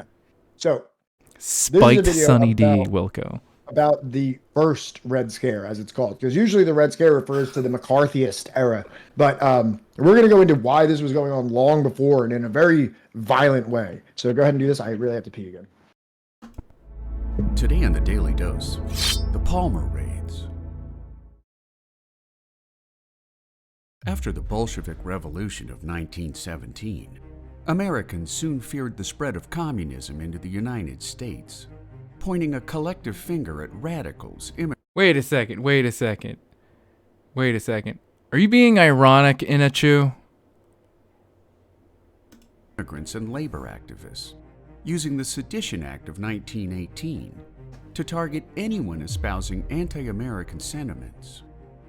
Adding fodder to the Red Scare of 1919 and 1920, anarchists sent letter bombs, both successful and intercepted, to prominent politicians and industrialists, including Oliver Wendell Holmes, Georgia Senator Thomas Hardwick, John D. Rockefeller and J.P. Morgan. Americans were made increasingly paranoid by anarchist violence, leading Attorney General A. Mitchell Palmer to appoint 24-year-old Justice Department lawyer J. Edgar Hoover to the task of rooting out and deporting suspected anarchists, This is the socialists, debut. communists, and leftist labor activists in what became known as the Palmer Raids. Hoover's analysis within the Bureau of Investigation, the predecessor to the FBI, invoked the Sedition Act in the fall of 1919, arresting well-known anarchists Alexander Berkman and Emma Goldman, before beating some 200 occupants of New York City's Russian People's House with billy clubs and blackjacks. Raids were conducted in most major American cities, witnessing the arrest of more than 1,000 people, while 100 suspected radicals in Hartford, Connecticut, were held for 5 months without legal representation or formal charges of any kind. By the end of 1919, a total of 249 radicals had been deported aboard the USAT Beaufort, which soon earned the moniker the Soviet Ark. A final round of Palmer raids began on January 2, 1920, when Justice Department agents conducted violent raids in 33 American cities, leading to the arrest of 3,000 suspected radicals, including raids on union halls, radical bookstores, and ethnic fraternal clubs. In the end, of the nearly 10,000 people arrested in the Palmer raids, 3,500 were held by authorities for interrogation and unlawful detention, leading to the deportation of 556 resident aliens under the Immigration Act of 1918. The Justice Department's raids soon That hadn't happened yet, Inichu. came under scrutiny by lawmakers and judges, leading Massachusetts District Court Judge George W. Anderson to comment upon the release of 17 arrested aliens that a mob is a mob, whether made up of government officials acting under instructions from the Department of Justice, or of criminals and loafers and the vicious classes, making the Palmer raids a blatant disregard of Americans' First Amendment rights.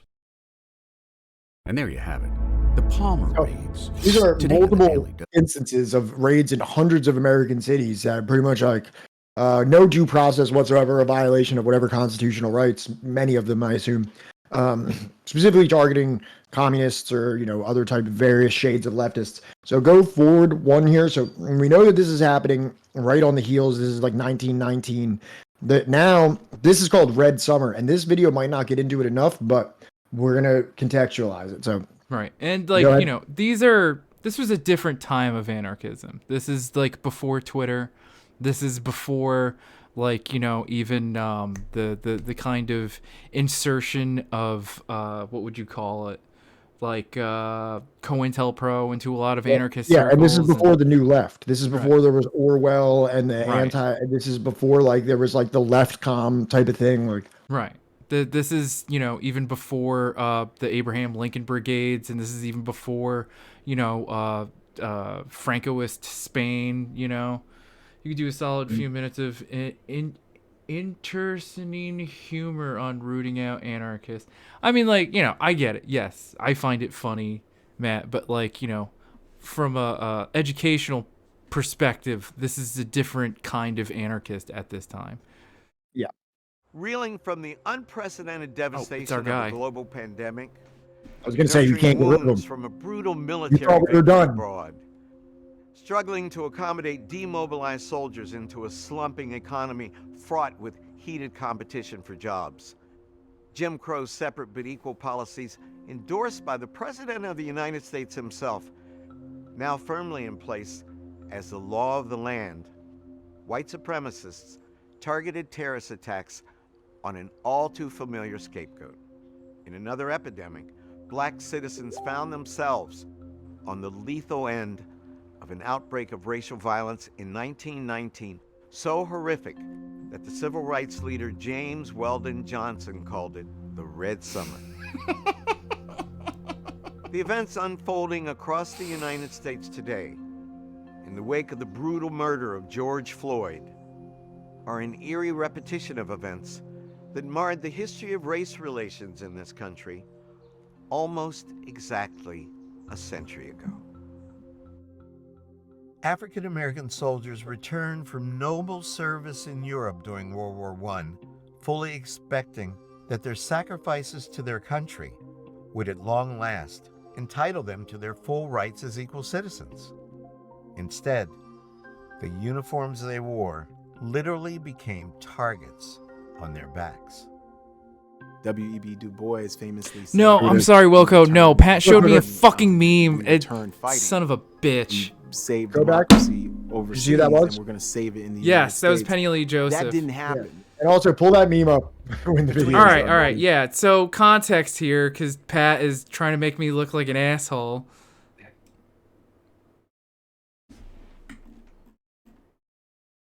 This is probably my favorite anarchism meme. Anarchists in the studio, like, yeah, that's useful. Abolish it. It's got Young Thug. Fucking Pat is gonna get us canceled. Why? What happened? Because I showed the meme, and it's just like, as they're, rounding up, like, black radicals and shit, it's just like, I look like a fuck. Sorry, man. In November I had of to get that across. 1919, with the country devastated by an influenza pandemic known as the Spanish flu, racial unrest rolled through the South, the North, and the Midwest, where the Great Migration was just unfolding in its earliest years. The migration, of course, had transformed large parts of the North and the West. In 1915, there were hardly a few black people in Chicago. By 1919, 1.2 million people have spread themselves across the map.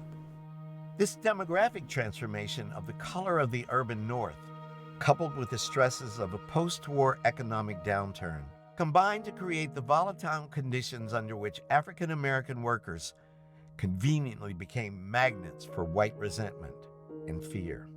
The pushback was fierce.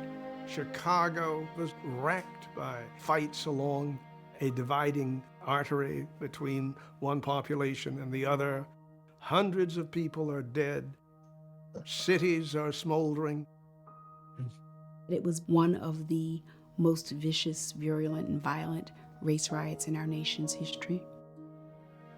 Small towns were also shaken by race-fueled violence. That looks more than Elaine, shaken. Arkansas, for example, white vigilantes joined plantation owners, sheriffs, deputies, and even state officials to battle what they called an uprising. Hundreds of black sharecroppers were murdered merely for trying to form a union. Yet in the aftermath, a grand jury callously indicted more than 100 black women and men for their so-called crimes. Of course, racial violence was anything but new in the America of that time. Still, amid the fallout from the Great War, the rising generation, calling themselves New Negroes, was not about to fold their tents.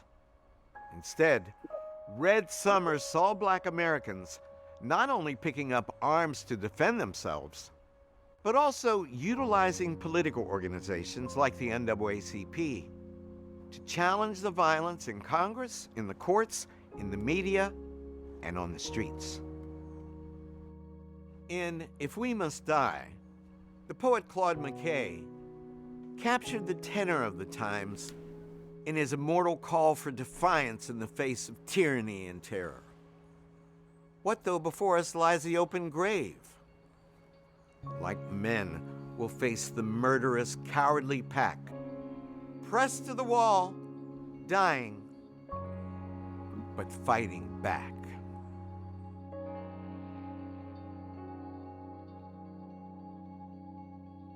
So that was a great video, but other than saying like, oh, it was because they tried to start a union, there was a glaring issue with it that they did not mention. So Johnny, move forward one slide, please.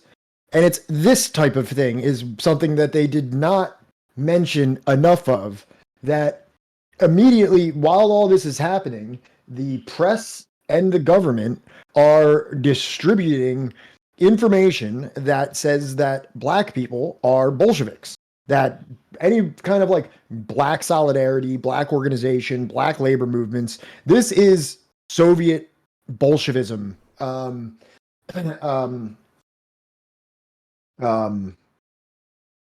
Spreading amongst the black people. So this is the New York Times of that year saying Reds are working among Negroes. Widespread propaganda by radical leaders known to the government takes Bolshevist form. 2 of the Negro propagandists said to be Harvard graduates. So we can see here, go forward again. So this is what Woodrow Wilson said. The American Negro returning from abroad would be our greatest medium in conveying Bolshevism to America. The connection between black people and Bolshevism was widely repeated. In August 1919, the Wall Street Journal wrote, race riots seem to have for their genesis a Bolshevist, a Negro, and a gun. During the Chicago racial violence and against blacks, the press learned from the Department of Justice officials that the IWW and Bolsheviks were spreading propaganda to breed race hatred. So I wouldn't call it race hatred, but if we are to look at people like W.E.B. Du Bois or Harry Haywood, right? Or even what's his name? No, Randolph wasn't communist, right? But we could say Paul Robeson even, but that's a little bit later on, yes, these people absolutely are amenable to like the construction of socialism and communism. Well, it says it accuses them of breeding racial hatred when they literally live in apartheid state. Yeah, well, fucking Orson Welles, what's his name? Fucking Orwell. Orwell also thought that Paul Robeson was, anti-white radical. One of those shady Negroes that you got to keep on a government watch list. Right. And as far as your comment, Miss Frizzle, there was a Mexican Communist Party. In fact, I believe, which way did it go? I think it was a person emigrated from Mexico to India and started like the Indian Communist Party, if I'm not mistaken, the first one. So just based on those 2 videos and some of these other things that you can see here, this Red Scare hysteria, this anti-communist hysteria has resulted in like massive unconstitutional roundups, deportations, abuses, murders, racial riots where entire hundreds of sharecroppers are being murdered and from Chicago to the South. This is all being motivated by this Red Scare propaganda that's being circulated around the United States. Oh, and as far as the discrepancy between George Orwell and Orson Welles, I believe was against a lot of the what would you call it, blacklisting of his colleagues in Hollywood. Here's one extra little thing here. Why don't you read this? I forgot about this part. The Red Scare led to the Western popularization of the Protocols of the Elders of Zion. Holy shit. The text was purportedly brought to the United States by a Russian army officer in 1917. It was translated into English by Natalie de Bogori, personal assistant of Harris A. Houghton, an officer of the Department of War, in June 1918, and white Russian expatriate Boris Brazil soon circulated it in American government circles, specifically diplomatic and military, in typescript form. It also appeared in 1919 in the Public Ledger as a pair of serialized newspaper articles, but all references to Jews were replaced with the references to Bolsheviki, as an expose by the journalist and subsequently highly respected Columbia University School of Journalism dean Carl W. Ackerman. Shortly thereafter, it was adapted as the International Jew series in the Dearborn Independent, establishing the myth of Jewish Bolshevism. So I had no idea when I would start researching this little footnote in the book that I would come across this piece of information. This isn't even from the book, actually. This is something that I found outside of the book, that this Red Scare, this aftermath of the Russian Revolution and what was happening domestically as a result of it, is causally linked to the nefarious Protocols of the Elders of Zion being popularized in the United States. It was smuggled here essentially by a white army Russian expat, and then journalists and somebody from the Columbia University School of Journalism just changed the word Jew to Bolshevik throughout it. Miss Frizzle, fucking ads as soon as y'all start getting into an interesting footnote. All right, so like, you know, we could like hang on for like a second, but let us know when the ads are over, Miss Frizzle. This is one of the main, motivations of like Adolf Hitler. You know what I mean? That there's like this Jewish Bolshevik conspiracy going on. And, here we have it in the United States in 1919 being proliferated and popularized erroneously. Whoa. The Antifada, like the podcast, the Antifada? Like, is this like the like legit like Antifada? Is that a significant thing? For me, yeah. Oh, for me too. And I fucking they said hey, it's Sean. What's up? Oh, holy shit. Yeah, no, the Antifada was actually like really big for me when I was like, still learning about like socialism, communism, and all that other stuff like 6 or 7 years ago or something. The last one was 30-Second Killer. All right, so Miss Frizzle, what we were talking about is how this Red Scare nonsense is actually what led to a lot of the proliferation of anti-Semitism. Not that it wasn't already there, but it was used as like a specifically vehicle. The Jewish Bolshevik Thank you, connection. Hash Kush. You know what I mean? Yeah. Thank you, Hash Kush. But yeah, it would then put on kind of like if you remember like after 9/11 how like it put anybody of any kind of background that like white Americans could mistake for Islamic to be like well you need to prove that like you're against all that. Thank you so much, Hash Kush. Thank you so much, Antifada, for being here. I'm glad the algorithm was kind to you.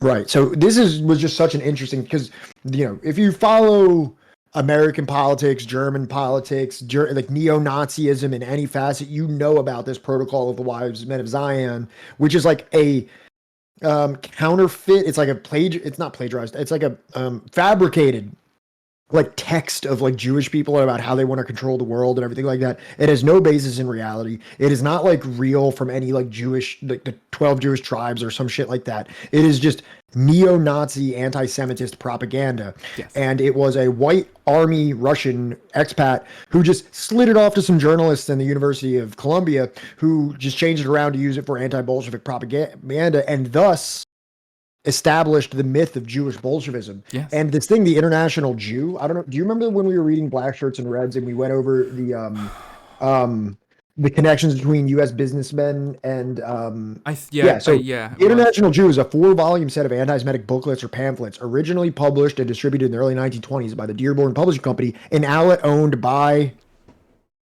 Tell me it's Ford. Henry Ford. Henry fucking Ford. F-O-R-D. Don't drive it. You can't spell it. Fucking.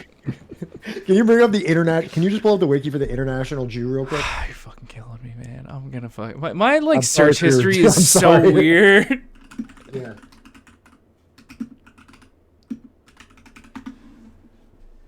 Oh my god. So remember we went over Ford when we were reading Black Shirts and Reds? So go up. Just go up. Oh, okay. So, International Jew, 4-volume anti-Semitic book or pamphlets originally published and distributed in the early 1920s by the Dearborn Publishing Company, an outlet owned by Henry Ford, the American industrialist and automobile manufacturer. That one. And they were stocked, every Ford across the country.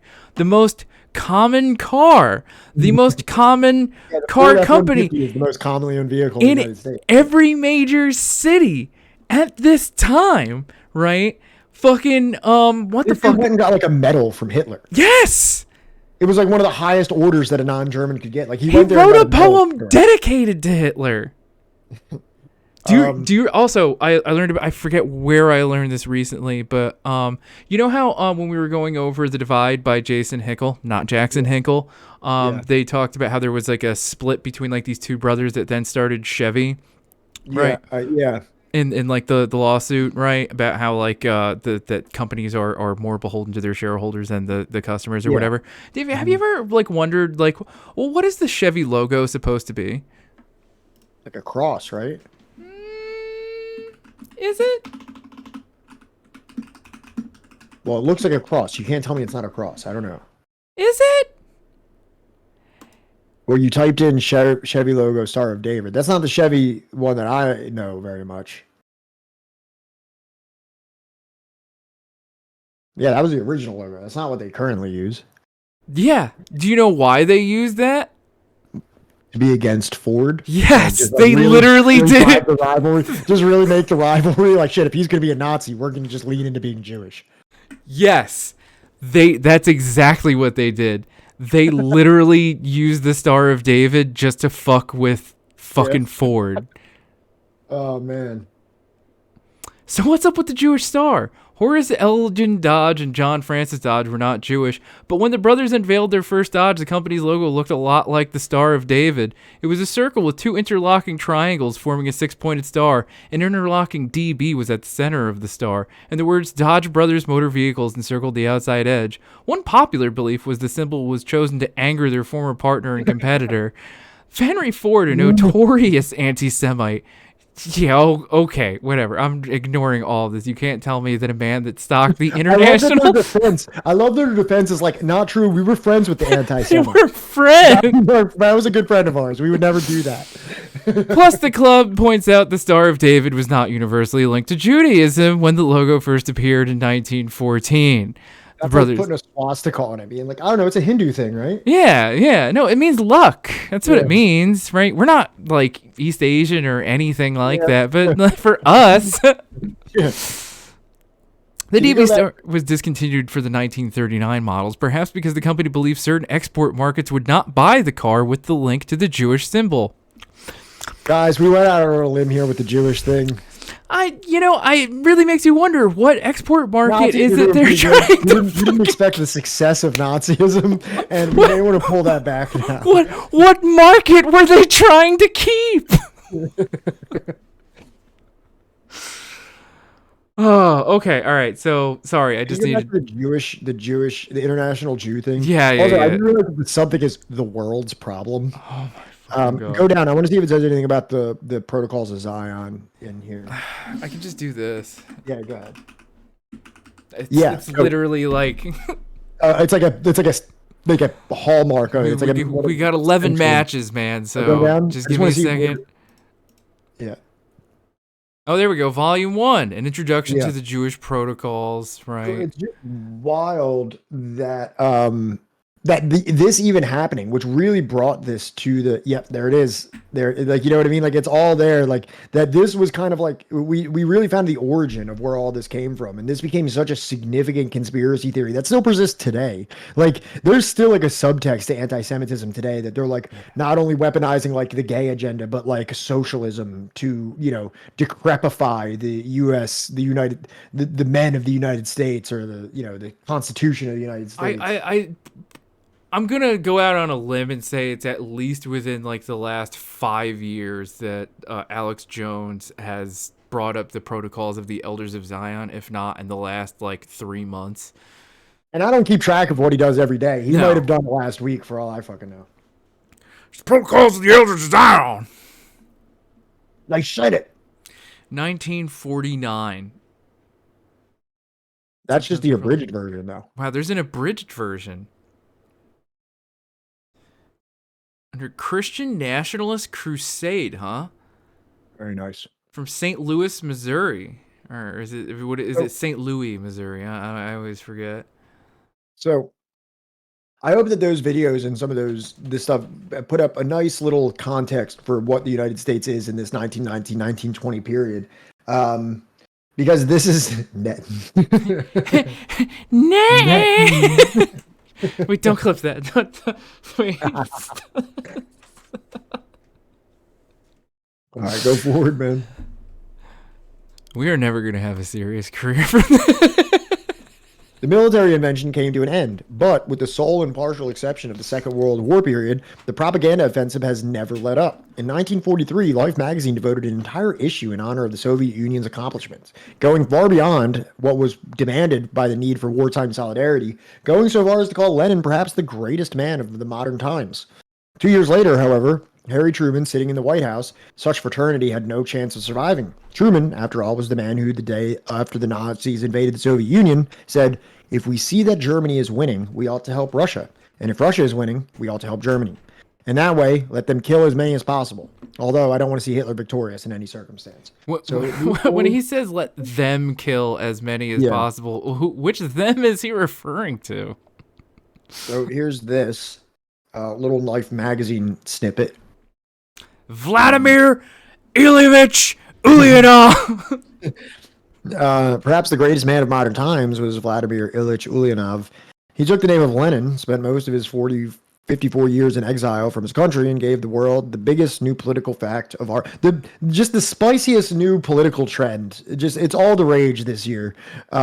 New political fact of our era: the Federal Union of Soviet Socialist Republics under a form of communism. Thank you, Life magazine. Thank you, Lenin. And go forward. And then there's this. Boo. If we see that Germany is winning, we ought to help Russia. Fuck, that's the same quote.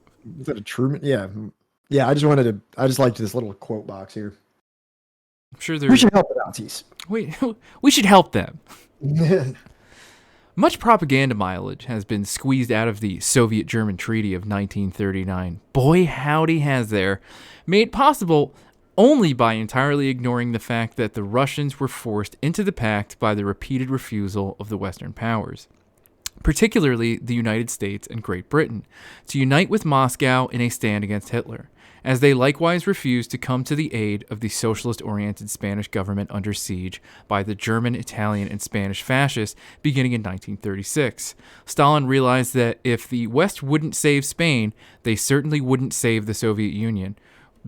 Complete side note, it took me literally until like 2018 or something to learn that Stalin had actually sent tanks, soldiers, and a bunch of other military supplies to the what are they called again? Something with like a P or something. God damn it. Spain? Yeah. I don't know. I know the Republican Army, and I know the brigade or whatever. I think it was something. I guess it was the Republican Army or whatever. But my I'm point is terrible at Spanish Civil War history. I'm sorry. Same. So, but I do know that Stalin did send tanks. He did send material to help them fight against the fascists until they no longer could afford to.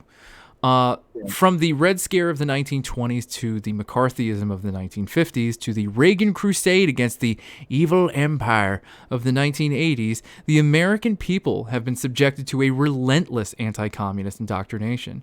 It is imbibed with their mother's milk, pictured in their comic books, spelled out in their school books. Their daily paper offers them headlines that tell them all they need to know. Ministers find sermons in it. Politicians are elected with it, and Reader's Digest becomes rich on it. Right. So this kind of just goes into this is not some kind of a isolated situation of a Red Scare or anything like that. This is something that is imbued in the American, the very substrate of Americanism is imbued with this, and it has been since the 1920s, and it never has really gone away.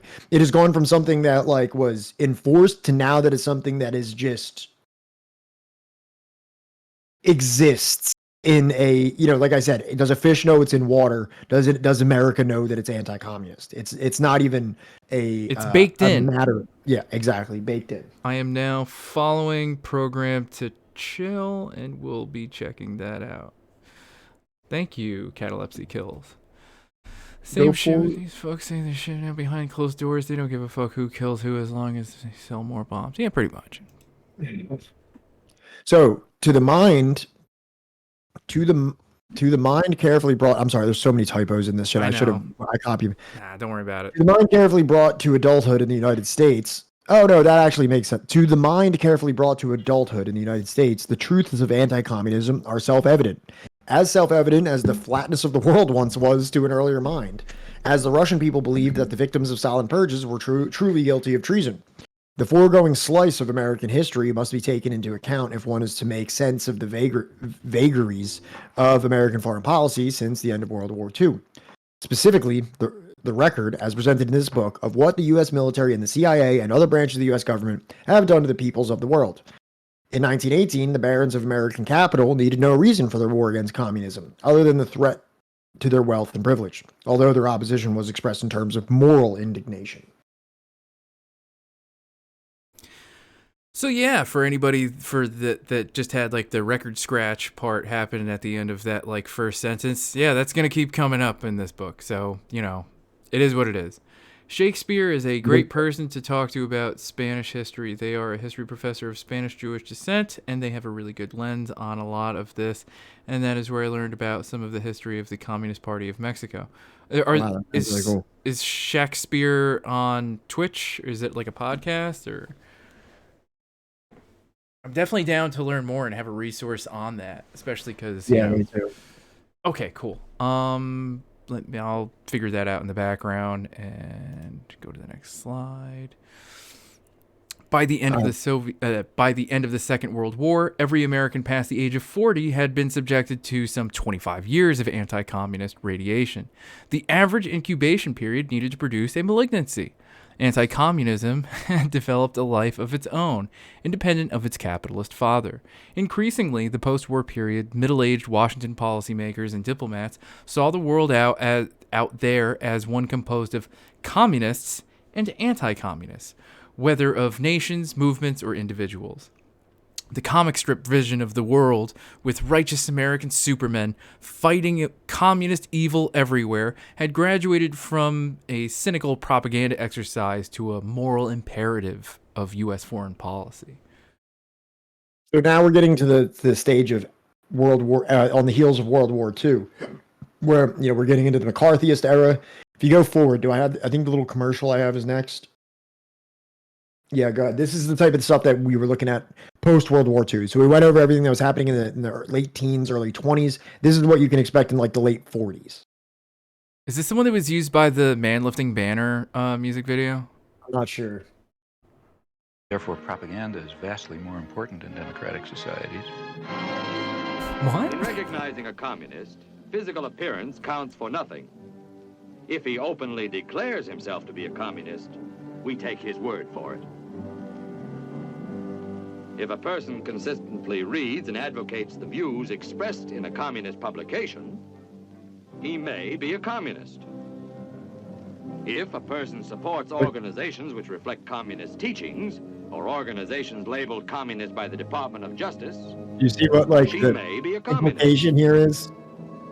If a person defends the activities of communist nations while consistently attacking the domestic and foreign policy of the United States, she may be a communist. If a person does all these things over a period of time, he must be a communist. But there are other communists who don't show their real faces, who work more silently. Silently? By the early 19... What? Yeah. That's all I found. So yeah. I kind of wish it kept going. Go one more time forward. I forget what the other thing I have here is. If she keeps talking and isn't married. Oh yeah. So this is a interesting. It's an anti-vax fluoridated water mental hygiene, but it's at the bottom there. It says fight communistic world government by destroying the unholy three. It is later than you think.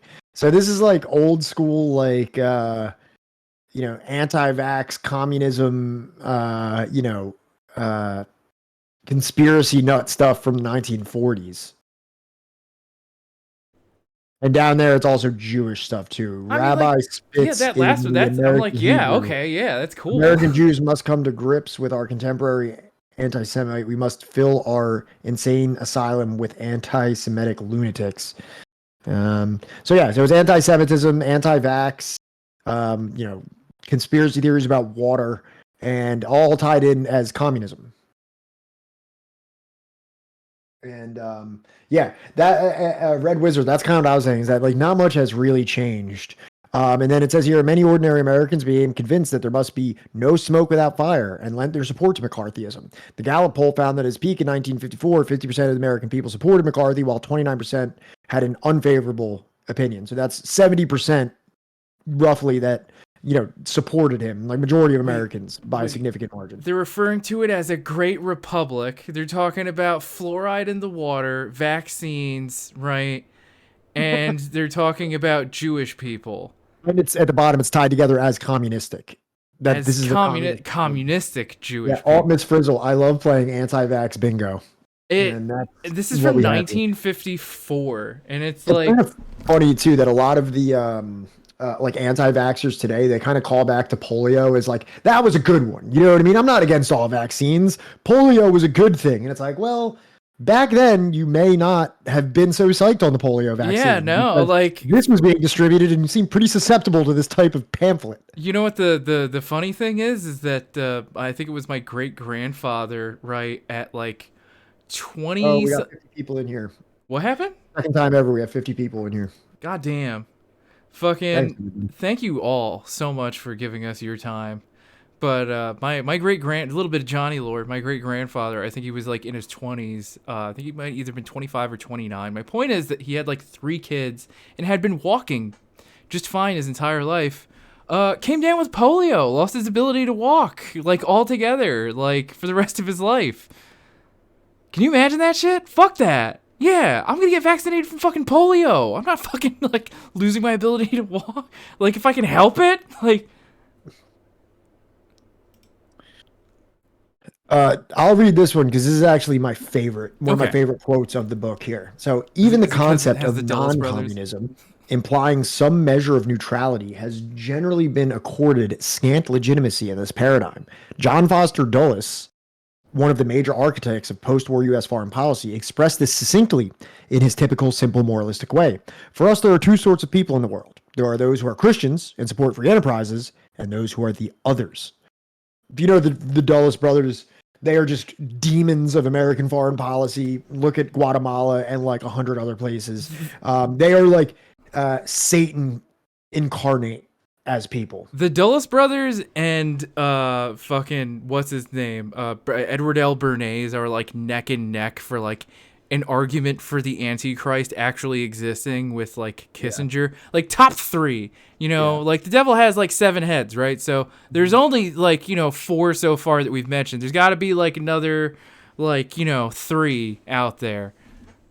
So continuing, as several of the case studies in this present book, it says book confirm, Dulles put that creed into rigid practice. The word communist, as well as Marxist, has been so overused and so abused by American leaders and the media as to render it virtually meaningless. The left has done the same to the word fascist. But merely having a name for something, witches or flying saucers, attaches a certain credence to it. At the same time, the American public, as we have seen, has been soundly conditioned to react Pavlovianly to the term. It means, still, the worst excesses of Stalin, from wholesale purges to Siberian slave labor camps. It means, as Michael Perenni has observed, that classic Marxist-Leninist predictions concerning world revolution are treated as statements of an intent directing all present-day communist actions. It means us against them. And them can mean a peasant in the Philippines, a mural painter in Nicaragua, a legally elected prime minister in British Guyana, or a European intellectual, a Cambodian neutralist, an African nationalist, all somehow part of the same monolithic conspiracy, each in some way a threat to the American way of life. No land too small, too poor, or too far away to pose such a threat. The communist threat. I thought that was such like a great when you establish this us versus them paradigm, and then it's like them can be a peasant in the Philippines, now, a mural painter, like just What does that remind you of in like a more contemporary sense, Pat?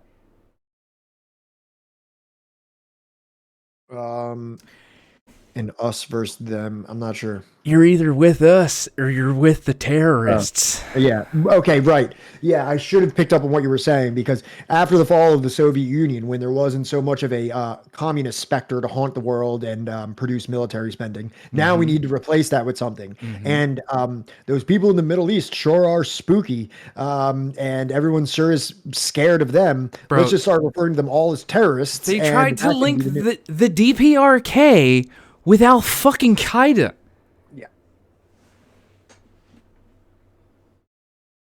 Yeah, I just saw that robo gambling, that they have like a statue for that shoe, that for the guy that threw the shoe at George Bush. Hell yeah. He's like he's like a lawyer now, right? Or a journalist or something? He's a member of the government, last I checked. Like yeah, he was probably like a walk-on. You know what I mean? Like they probably like, dude, no election needed, dude. You're in. No election needed, sir. And if you tweet at him, he will respond. What then has been the thread common to the diverse targets of American intervention, which has brought down upon them the wrath and often firepower of the world's most powerful nation? In virtually every case involving the Third World described in this book, it has been, in one form or another, a policy of self-determination, the desire born of perceived need and principle to pursue a path of development independent of U.S. foreign policy objectives. Most commonly, this has been manifested in A, the ambition to free themselves from economic and political subservience to the United States, B, the refusal to minimize relations with the socialist bloc or suppress the left at home, or welcome American military installation on their soil, in short, a refusal to be a pawn in the Cold War, or C, the attempt to alter or replace a government in which held to neither of these aspirations, i.e. a government supported by the United States. Yeah, so now we're getting into like the nitty-gritty of what this book is going to be. Earlier we were just going into like what is like the mentality of anti-communism that is seeped into the very existence of America. Now, how is that paranoia weaponized directly and indirectly to destabilize, disrupt, and destroy any movement that is generally outside of the wishes of the United States hegemony? And so now we're looking at like, you know, every colonial nation, every colonized nation that decides they want to be determinate of their own destiny now gets branded with the death sentence of being communist. I mean, like literally every country that didn't show up to the OAS this year, the Organization of the Americas or whatever the fuck it is, right? The OAS summit. Do you remember me talking to you about that earlier this year? Yeah, a little bit. Or last year, technically. So basically all of those countries have been slandered, and they are now like, you know, being treated as like, oh, it's because of the influence of Cuba, because they want Cuba to have a place at the table, because they all have like solidarity with Cuba now. Yeah. And like, you know, Matt brings up an excellent point. Enemies of fascism are simultaneously super powerful and incredibly weak. I think it was under Reagan that they literally thought that Nicaragua was going to invade the U.S., right? I think even the plot to Red Dawn is that Cuba was going to invade the U.S. with the help of the Soviet Union, right? And the other comment that stood out to me was, conversely, if you're not with the empires, then you are on the right side of history, hence Daddy Putin. Here's the thing. Putin, at the time of this book, was actually assisting the U.S., right, with the invasion of Iraq and Afghanistan. If anything, after 9/11, Putin literally like said to the U.S., you can have as much of our airspace as you need to do whatever operations you need. Please let us into NATO. And I'll let you guess how that, you know, turned out. It cannot be emphasized too strongly that such a policy of independence has been viewed and expressed by numerous third world leaders and revolutionaries as one not to be equated by definition to anti-Americanism or pro-communism, but as simply a determination to maintain a position of neutrality and non-alignment vis-a-vis the two superpowers. Time and again However, it will be seen that the United States was not prepared to live with this proposition.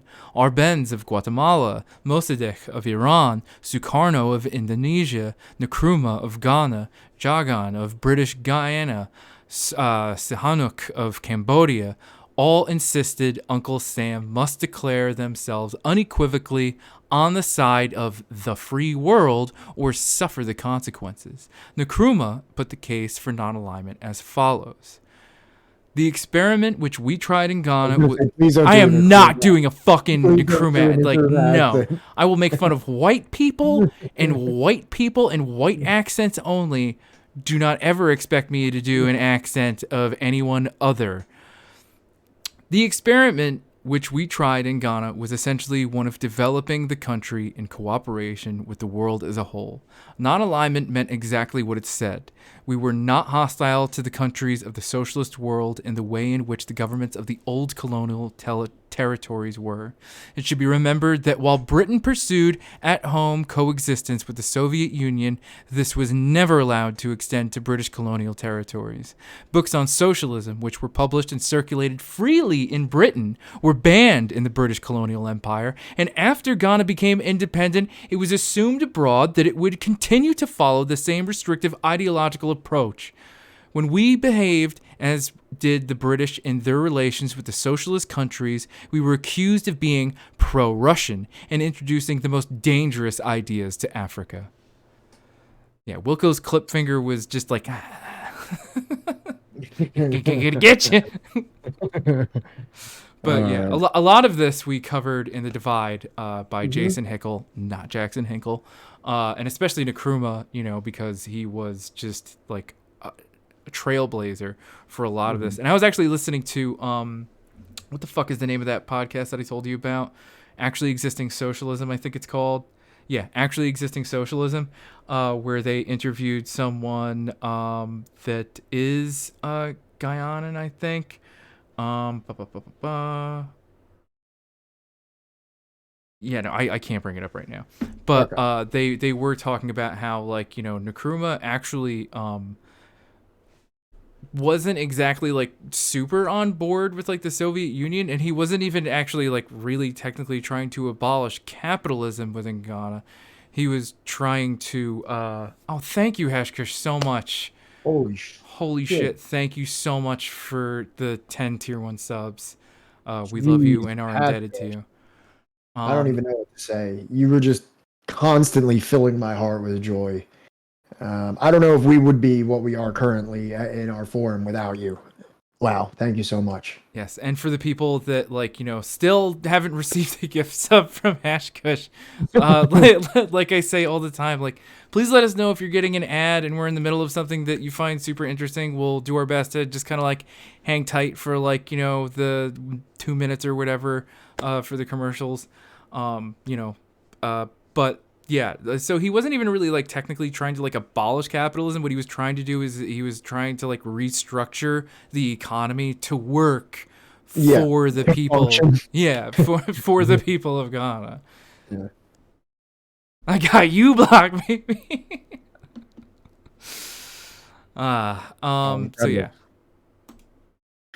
It was reminiscent of the 19th century American South, where many Southerners were deeply offended that so many of their black slaves had deserted to the northern side of the Civil War. They had genuinely thought that the blacks should have been grateful for all their white masters had done for them, and they were happy and content with their lot. The noted Louisiana surgeon and psychologist Dr. Samuel A. Cartwright argued that many of the slaves suffered from a form of mental illness that he called drapetomania, diagnosed as an uncontrollable urge to escape from slavery. In the second half of the 20th century, the illness in the Third World has usually been called communism. Can you go forward one slide for me? Oh, wow. Thank you, Ninja. Drapetomania? Drapetomania. Is this the kind of shit that they're... Go forward. Oh, God. There it is. Oh, no. This was too ridiculous of a thing that I had to learn more about. I had to learn more about it. And now everyone else has to learn about it, too. If you don't already know about it. But this is some of the wildest shit that I've ever heard in my life. So does this count as CRT? Like, or is Florida trying to prevent people from learning about drapetomania? I'm assuming it's drapetomania, right? Like drapes? That's what I've been saying. Yeah, I don't know. All right, let's find out, chat. Has anyone else in chat heard of this? Oppositional defiant disorder has similar origins. Get the fuck out. Are you serious? Wow. The following was written by David Pilgrim, a curator at the Jim Crow Museum, in November of 2005. Shout out to the Jim Crow Museum. Jim Crow Museum, man. I can only imagine what the guy that wrote this looks like, but great information over there. I'm sure he looks wide awake. I forgot that was posted on the Ferris State University website. In May 1851, Dr. Samuel A. Cartwright, a Louisiana physician, published a paper entitled Report on the Diseases and Physical Peculiarities of the Negro Race. The paper appeared in the New Orleans Medical and Surgical Journal, a reputable scholarly publication. Cartwright claimed to have discovered 2 new diseases peculiar to blacks that he believed justified enslavement as a therapeutic necessity for the slaves and as a medical and moral responsibility for their white masters. He claimed that blacks who fled slavery suffered from drapetomania. In his words, drapetomania is from drape tease. A runaway slave is mania mad or crazy. It is Fucking God, I'm not laughing at the video, I swear to God. I'm laughing at the shit that fucking chat, like, just give me the benefit of the doubt that when you send me a funny picture or a funny link, I'm in the middle of a fucking serious video, that I'm laughing at what you sent me. Flip it. Please flip it. Don't clip it. unknown to our medical authorities, although its diagnostic symptoms be absconding from service, is well known to our planters and overseers. In noticing a disease that, therefore, is hitherto classed among the long list of maladies that man is subject to, it was necessary to have a new term to express it. The cause, in most cases, that induces the Negro to run away from service is as much a disease of the mind as any other species of mental alienation, and much more curable as a general rule.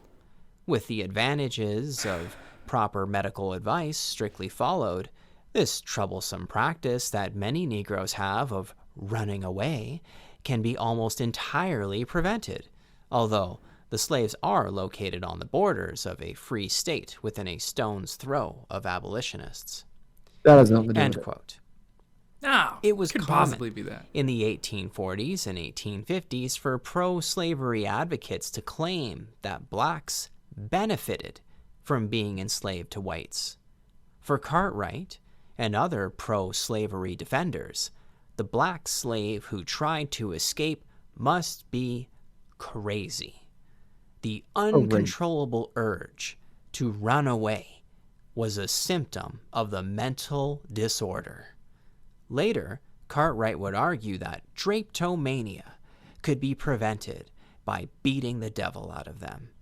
Amputation of the toes was also suggested. This is like the prescription of a Cartwright psychologist. also described Pick one. Pick one. Is it scientific or is it the devil? It can't be both. another mental disorder, diesthesia aethiopica, to explain the apparent lack of work ethic exhibited by many slaves. The diagnosable symptoms included disobedience, insolence, and refusing to work, and physical lesions. What treatment did Cartwright suggest? Put the patient on some hard kind of work in the open air and sunshine, under the watchful eye of a white man. What is my opinion of drapetomania and diesthesia aethiopica?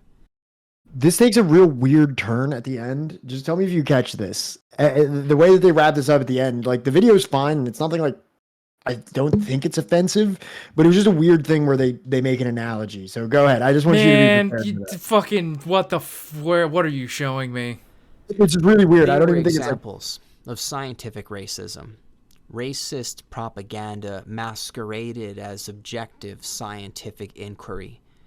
The desire for freedom is not pathology.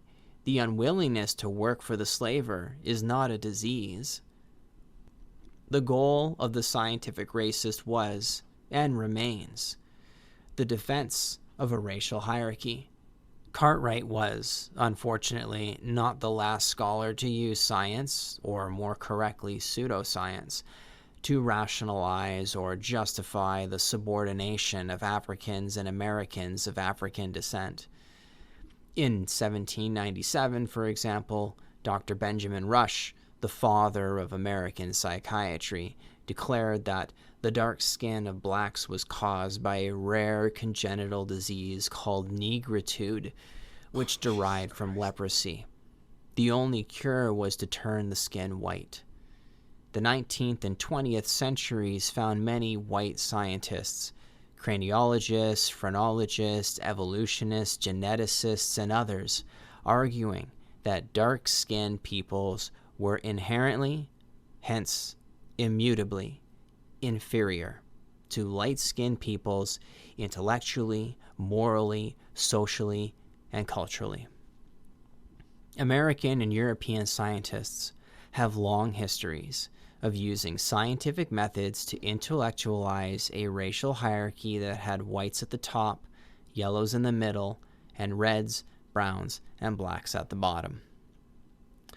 Again, this was written in November of 2005 by David Pilgrim. I found this on the Ferris State University website. I'll post a link down below. And the entire reason I read this, if it wasn't apparent, is because this has strong parallels to what is going on in Canada's society right now, with healthy, able-bodied people fighting for their right to die and being labeled as mentally ill or irrational or intellectually compromised or otherwise incapable of objectively evaluating whether or not their lives are worth living. Worst of all is being labeled as being part of a death cult, which is absolute bullshit.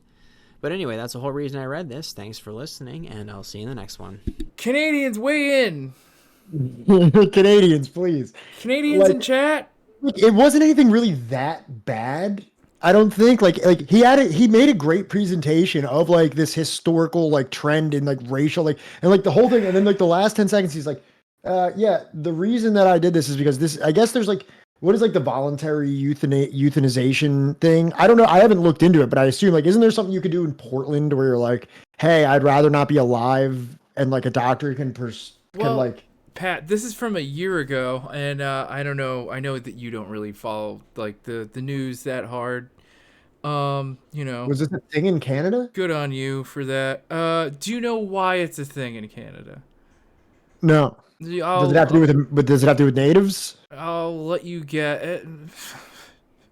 I'm sure they. I thought at first. Think about other things Canada, that have gone on. I was like, oh, maybe there's some racial like stuff about like First Peoples in Canada, and that's why he's making this connection. And then he's like, yeah, people that want to die should be able to. And I was like, that's weird. Think about some other things. Think about some other things that have gone on more recently too. I don't know. I have no idea what the connection was. Just guess. Guess what are some really Justin Trudeau and blackface? Nope. Guess again. That's been happening though. No, don't say yeah, no. Yes. I'm not saying that has. That's not relevant to this in this context of his example. But guess why people would want to be killing themselves? Please just tell me. I don't know. Well, Pat, in Canada, right? Yeah. Instead of you not getting the services for healthcare or any kind of like exemption as far as like, you know, long COVID and other complications due to COVID, right? The Canadian government is like, hey man, if you want to fucking off yourself and just like, you know, end it all and take most of the cost off of our, you know, healthcare system and whatnot, or, you know, any kind of social services, by all means, you know, you could just do this. You just kill yourself. Have you thought about just killing yourself? Is it being prescribed by doctors? Like, either we can do chemo. We can do chemo for 2 years. It's pretty rough. You're gonna get sick. You're gonna lose your hair. Or we got the suicide plan.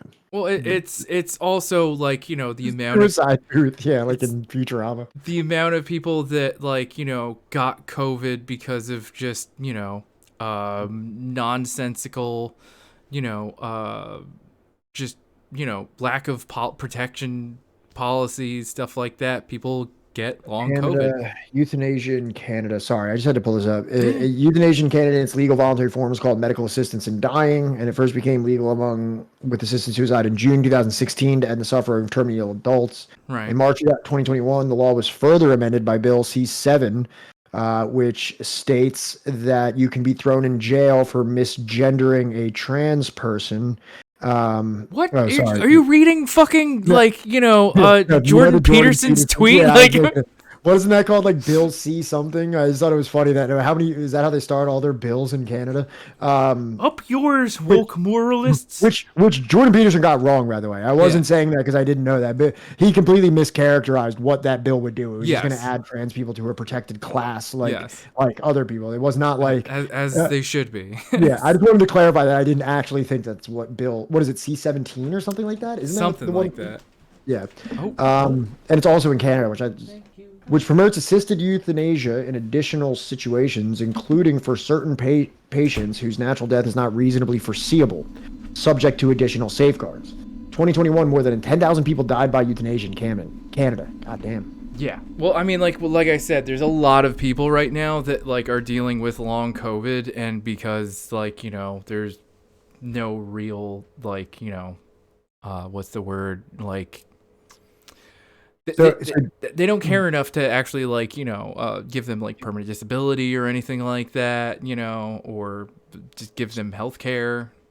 Yeah. So I know we're on a real weird tangent right now, but this is a very interesting topic. So just because of the way that the medical industry is, you would say that this is overall being used for nefariously?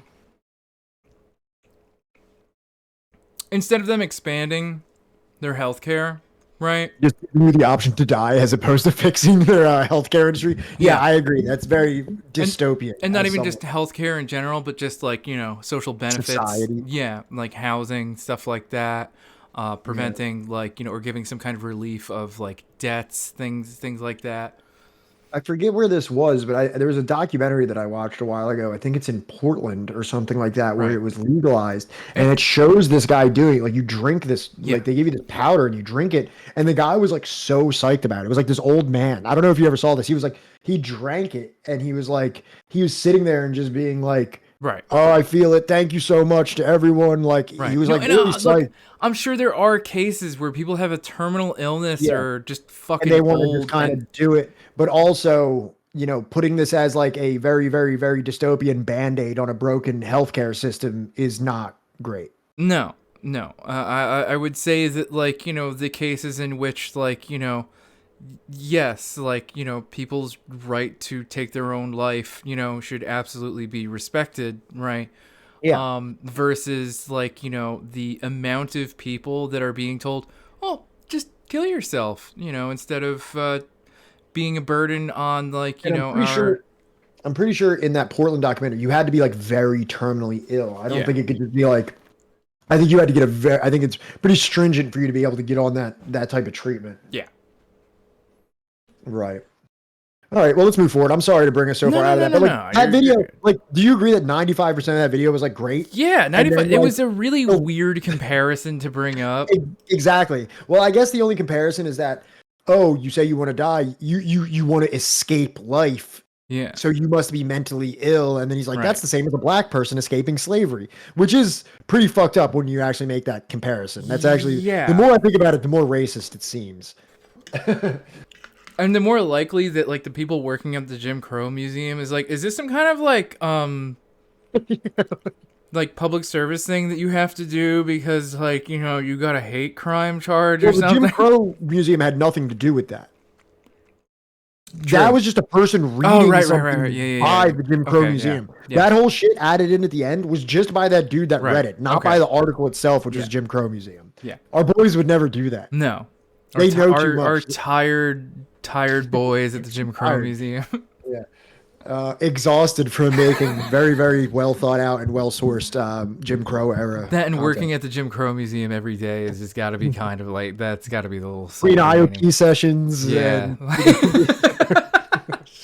All right, so back to the regular. I'm sorry, guys. We really went off tangents there, and that's my fault. Accordingly, if Ronald Reagan were to concede that the masses of El Salvador have every good reason to rise up against their god-awful existence, it would bring into question his accusation and the rationale for U.S. intervention. That is, principally, only the Soviet Union and its Cuban and Nicaraguan allies who instigate the Salvadorians. That seemingly magical power of communists everywhere who, with a twist of their red wrist, can transform peaceful, happy people into furious guerrillas. The CIA knows how difficult a feat this is. The agency, as we shall see, tried to spark mass revolt in China, Cuba, and the Soviet Union, Albania, and elsewhere in Eastern Europe with a singular lack of success. The agency's scribes have laid the blame for these failures on the closed nature of the societies involved. But in non-communist countries, the CIA has had to resort to military coups or extra-legal chicanery to get its people into power. It has never been able to light the fire of popular revolution. I mean, like, this was written in 2003, so, like, It's actually written before that. It was originally written in 1995. Right. So, like, this is a somewhat old book. This is before, what is it? The Orange Revolution that I think we did in Ukraine, but which is actually, I think that was in the 90s. But then there's also the Arab Spring. Right. There's, Libya. I'm trying to think of others that have happened since then. But right. For Washington to concede merit and virtue to a particular third world insurgency would, moreover, raise the question, why does not the United States, if it must intervene, take the side of the rebels? Not only might this be better serve the cause of human rights and justice, but it would shut out the Russians from their alleged role. What better way to frustrate the international communist conspiracy? But this is a question that dares not speak its name in the Oval Office, a question that is relevant to many of the cases in this book. Instead, the United States remains committed to its all too familiar policy of establishing and or supporting the most vile tyrannies in the world, whose outrages against their own people confront us daily in the pages of our newspapers. Brutal massacres, systemic, sophisticated torture, public whippings, soldiers and police firing into crowds, government-supported death squads, tens of thousands of disappeared persons, extreme economic deprivation, a way of life that is virtually a monopoly held by the America's allies from Guatemala, Chile, El Salvador to Turkey, Pakistan, and Indonesia, all members in good standing of the holy war against communism, all members of the free world, that region of which we hear so much and see so little. I forgot to remove that 12 and you rolled right through it like a champion. Good job. I think another really big one that we could talk about is Yemen right now. Like, that's been going on for years. Yemen is one of those things, like kind of like the invasion of Russia in 1918. That just no one talks about. That, there was a South Yemen secessionist government that was Marxist, the first established Marxist government in the Middle East, and had all kinds of social gains from the economic and political change that they made, only to have it violently suppressed by the United States and Saudi Arabia. I mean, shit, we can make even the same argument about Palestine. Of course. Of course you could. Prior to, Hamas? The PLO. So we are sorely lacking on our Israel coverage here, and I definitely want to do an Ian Pape book. And there's one book called 12 Things to Know About Israel, or 12 Things You Don't Know About Israel, or something like that. And in this book, he talks about how Israel literally supported the most radical alternatives to the PLO, or the more secular organizations or the socialist organizations of Palestinian liberation, and kneecapped those while supporting the more fundamentalist elements within Palestine.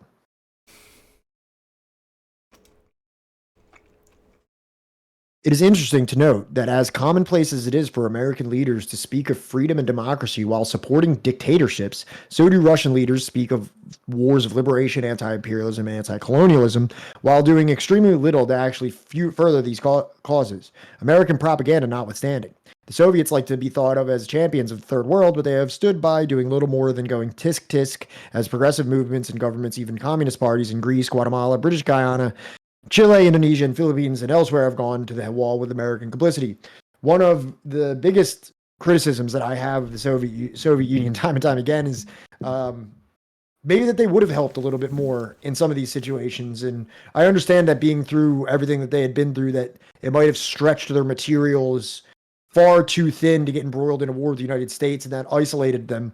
If you do believe William Blum's assessment that they may have vocally said things, they did very little in terms of action in many circumstances. I mean, this is like the one part that like I take a little bit of umbrage with, only because like, you know, for them to have actually stepped in and taken part in anything more than what they already did, and a lot of times, like, you know, I know that this is more independently, like, you know, more accurate to define it as Cuba intervening in, like, you know, assisting African liberation movements, right? Mm-hmm. And like the Soviets even like tacitly like not really wanting to get involved. I can understand why they're. Well, it's the same thing with Greece, you know what I mean? And he mentions Greece by name here. Right. You know, Greece, when the Elan, I believe, you know, was fighting against Nazi collaborators and the British troops, and then the United States, when they came in, you know, did request help from the Soviet Union. And being right on the heels of World War II, you know, it is understandable why we cannot get embroiled in a war with the United States at this moment. Also why, you know, when you look at the Korean War, they initially declined them too and told them like, I'm sorry. If it wasn't for China coming in, then all of Korea would have been annexed by the United States, and, you know, in one way of putting it.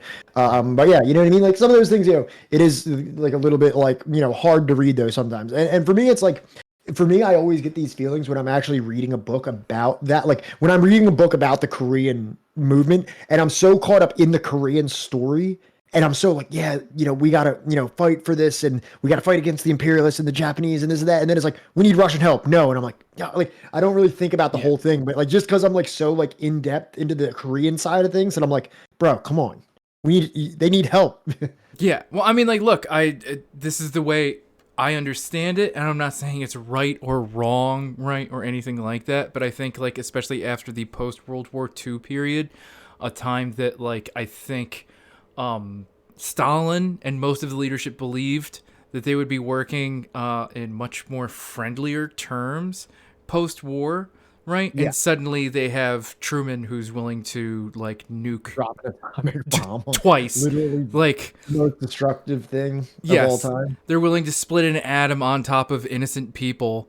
Right, just as like, you know, they are like pushing the Japanese all the way to like, you know, the fucking shoreline, right? And they were probably going to take Japan, right?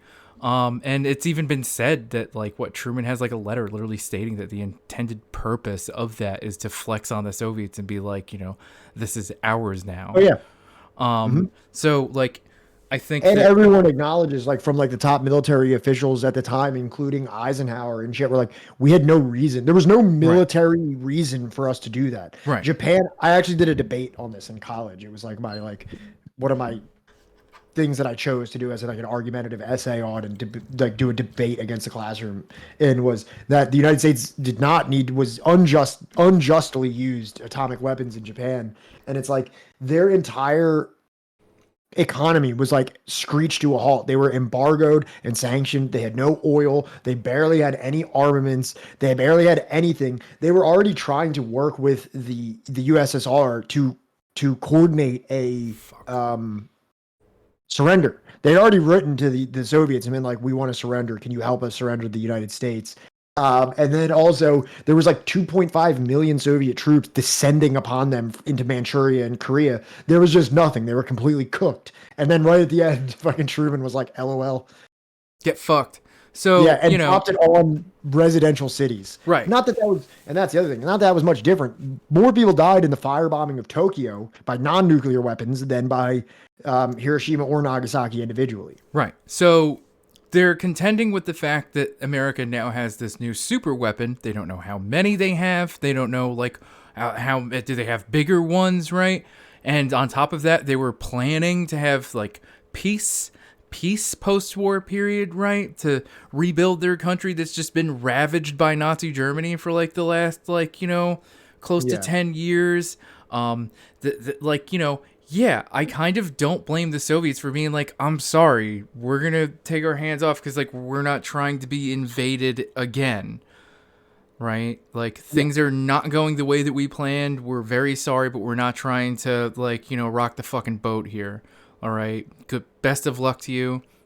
Right? Can't catch a fucking break. And then, you know, after Stalin dies and you have this new leadership of Khrushchev, right? Like, they do assist Cuba. Khrushchev does more than during Stalin. Yes. And he reaches out to Cuba. And what happens? The Cuban fucking Missile Crisis. Where, like, they're literally, like, this close to, like, you know, thermonuclear fucking war. I blame the United States for that. Absolutely. The United States put missiles in Turkey first. Yes. You know, making the arms race, you know, more of an arms catch-up game that was between the United States and the USSR, with the United States always being the one progressing the race further and further. Right. And, like, they even denounced their former leader. They did, like, you know, all the things that, like, you know, you would think would kind of warm relations to the U.S., and they came, like, a fucking pubic hair away from thermonuclear war. So, like, I really can't blame the Soviets for doing little more than tisk when, like, you know, literally thermonuclear war is on the table. I think what Blum is saying here is that, though, if you champion yourself of liberation and anti-imperialism and anti-colonialism, while in many cases doing little more than, like, offering, like, a nominal condemnation, then maybe you can be criticized a bit for that. I guess. I mean, like, it's not like they didn't help anyone around the world ever, but, like, I don't know. I agree. I wouldn't say that either. All right. So in 1993, I came across a review of a book about people who deny that the Nazi Holocaust actually occurred. I wrote to the author, a university professor, telling her that her book made me wonder whether she knew that an American Holocaust had taken place, and that the denial of it put the denial of the Nazi one to shame. So broad and deep is the denial of the American Holocaust, said, that the deniers are not even aware that the claimers or their claim exists. Yet a few million people have died in the American Holocaust, and many more millions have been condemned to lives of misery and torture as a result of U.S. interventions extending from China and Greece in the 1940s to Afghanistan and Iraq in the 1990s. I enclosed a listing of these interventions, which is, of course, the subject of the present book. In my letter, I also offered to exchange a copy of the earlier edition of my book for a copy of hers, but she wrote back informing me that she was not in a position to do so, and that was all she said. She made no comment whatsoever about the remainder of my letter, the part dealing with the denying of the American Holocaust, not even to acknowledge that I had raised the matter. The irony of a scholar on the subject of denying the Nazi Holocaust engaging in such denial about the American Holocaust was classic indeed. I was puzzled why the good professor had bothered to respond at all. So this is the author revealing himself to be a reply guy, and, you know, probably had like a whole 13-page, you know, response that he was going to send, that he's just like, great, I spent a month writing this for nothing. I have all these sources cited. This is a great one. You want to read this? At the close of the Second World War, when the victorious Allies discovered the German concentration camps, in some cases German citizens from nearby towns were brought to the camp to come face to face with the institution, the piles of corpses, and the still living skeletal people. Some of the respectable burghers were even forced to bury the dead. What might be the effect upon the American psyche if the true believers and deniers were compelled to witness the consequences of the past half-century of U.S. foreign policy close up? What if all the nice, clean-cut, wholesome American boys who dropped an infinite tonnage of bombs on a dozen different countries on people they knew nothing about, characters in a video game, had come down to earth and look upon and smell the burning flesh? Which, I think you can say, like, has happened in recent years. All of this. As far as, like, you know, video games being used to recruit, like, young men into the military. I think he was using that more metaphorically, you know what I mean? Like, because I don't think in the 90s when he wrote this is actually from the excerpts of the 1995. I don't even know if, like, I think he was being more, like, metaphorical, that, like, the bombing is as personal as, like we don't even view these people that were bombing and terrorizing as, like, living human beings, like they're akin to just like a video game character that you're killing. Like it has no like bearing in the material human world. It's just completely disassociated killing and terror. Yeah, I mean, like, it's a shame we don't have Marcus in chat to, you know, ask his opinion of this, because like the amount of U.S. servicemen that like have come back from like these occupations, right, and invasions, right, that are just fucked forever, for life, you know, and these entire countries of people are just maimed, scarred, you know, and spiritually like fucking hurt, if not disfigured, broken, right? Just look at the country of Libya as an example, you know, and it's funny that like he mentions video games, because like it plays such a central role in like the manufacturing of our politics today. Like Call of Duty probably has like more of an effect on like our ability to follow through on foreign policy goals than you know, fucking C-SPAN does. Yeah, I agree, Robbo. It was very prescient, as now drone pilots that do treat it like a video game. Yes, exactly. Yeah. The primary focus of this book, how the United States intervened all over the world to combat this conspiracy, wherever and whenever it reared its ugly head. Does this international communist conspiracy actually exist? If it actually existed, why did the Cold Warriors of the CIA and other government agencies have to go to such extraordinary lengths of exaggeration? If they really and truly believed that the existence of a diabolic, monolithic international communist conspiracy, why did they have to invent so much about it to convince the American people, the Congress, and the rest of the world of its existence? Why did they have to stage, manage, entrap, plant evidence, plant stories, create phony documents? The following pages are packed with numerous anti-commie speak examples of U.S. government and media inventions about the Soviet threat, the Chinese threat, the Cuban threat, and all the while, at the same time, we were being flailed with scare stories. In the 1950s, there was the bomber gap between the U.S. and the Soviet Union, and then the civil defense gap. Then came the missile gap, followed by the anti-ballistic missile, ABM gap. In the 1980s, it was the spending gap. Finally, the laser gap, and they were all lies. Now we have the balloon gap. We have a tactical balloon gap. But I think it was like Radio Warner that I was listening to like a year or two ago that like was talking at one point about how up until literally like the dissolution of the Soviet Union, there were like news stories like, you know, playing about how the Soviets might invade any day now. Any day, right? They're going to come like barreling down through this European hillside and invade. And they're going to dance with your daughter. Yeah. They're going to dance with your daughter. What is that from? For any talking about Cubans. All right. The Cubans are going to come over and they're going to dance with your daughters. Dance. They're going to come over and dance with your daughters. Oh, Perenni. The boys of capital, they also chortle with their martinis about the death of socialism. The word has been banned from polite conversation, and they hope that no one will notice that every socialist experiment of any significance in the 20th century, without exception, has either been crushed, overthrown, or invaded, or corrupted, perverted, subverted, or destabilized, or otherwise had life made impossible for it by the United States. Not one socialist government or movement, from the Russian Revolution to the Sandinistas in Nicaragua, from communist China to the FMLN in Salvador, not one was permitted to rise or fall solely on its own merits. Not one was left to secure enough to drop its guard against the all-powerful enemy abroad and freely and fully relax control at home. It's as if the Wright brothers' first experiments with flying machines all failed because the automobile interests sabotaged each test flight. And then the good and God-fearing folk of the world looked upon this, took notice of the consequences, nodded their collective heads wisely, and intoned solemnly, "Men shall never fly." I thought that was such an amazing... yeah, that was great. Allegory? What's the word that I'm looking for? God, I don't fucking know, man. I'm not one of these like literary fucking assholes. It's not an allegory. A metaphor?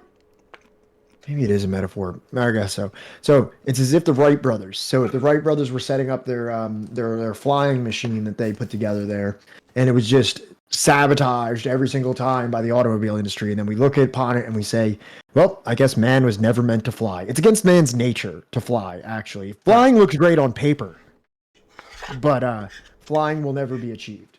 I mean, like we've often. When you're a young idealist, when you get older and smarter, you'll believe you can't fly. Right. You'll get more conservative as you get older. You'll get more anti-flight as you get older. If God wanted man to fly, he would have given us wings. Analogy. That's what I was looking for. Thank you, Sebs. Analogy was the word that I'm looking for. Thank you, English as your second language person in chat, for correcting me there. for giving me the right word. Thank you. But what the hell is it? Yeah, like, you know, we've talked about this at length about how there is not a single experiment that ever has a day of peace, right? From, you know, Allende's Chile, right, to fucking she's fucking China. Oh, Hashkush did say it up there. They also said analogy. Oh, fuck. That's the one that was escaping me. I was like, fuck. That's why I said allegory, and I was like, no, it starts with an A.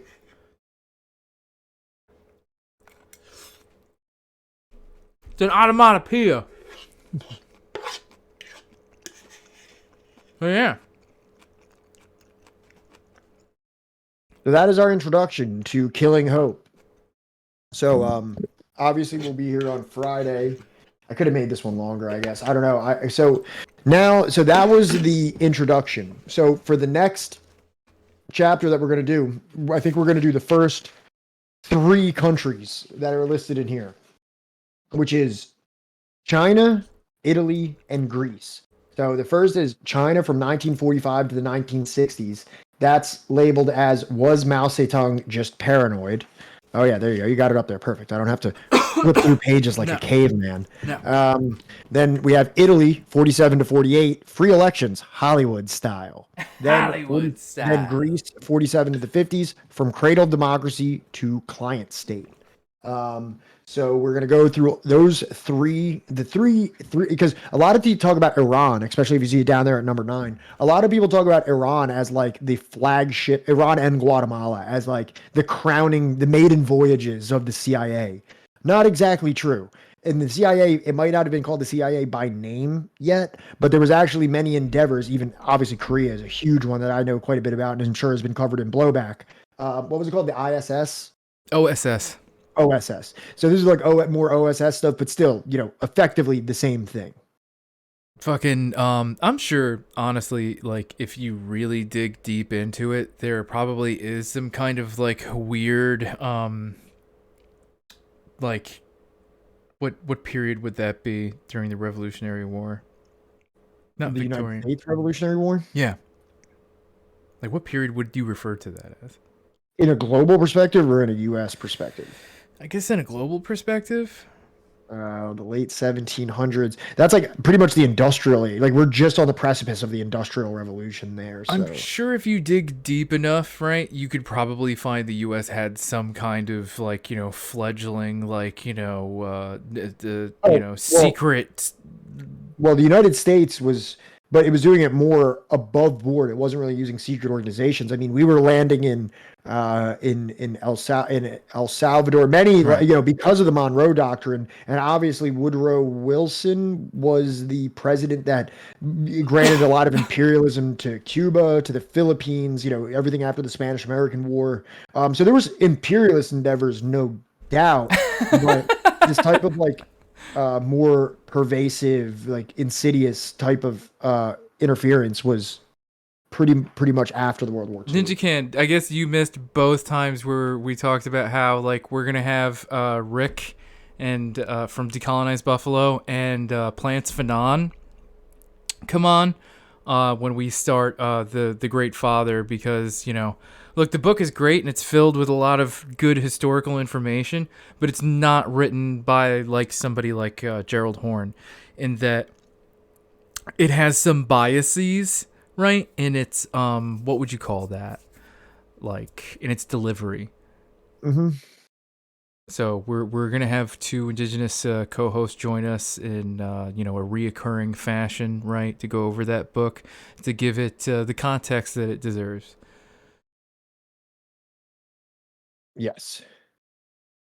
Lenin didn't invent communism; he just wrote down natural laws. It has some according to Che Guevara, it's not my fault that reality is Marxist. Right. So yeah, I hope chat's ready for this. This is gonna be probably at least like the next month, if not longer, because it's gonna be split up between this and chapters of the Great Father. Yeah, when and if because we're going to be doing that along with Rick's schedule, because he's much busier than we are, and we are very grateful that he is giving us some of his time every 2 or 3 weeks or so. So being able to do this with him, we will graciously be conceding to his schedule for all the Great Father reading. Where is it? Where's the Indonesia one? Oh, I can't wait for this 14. one. This one's gonna be great. I think there's more though. I think there's another one if you go down. Oh no, there's definitely another Indonesia, but like right here, liquidating President Sukarno and 500,000 others.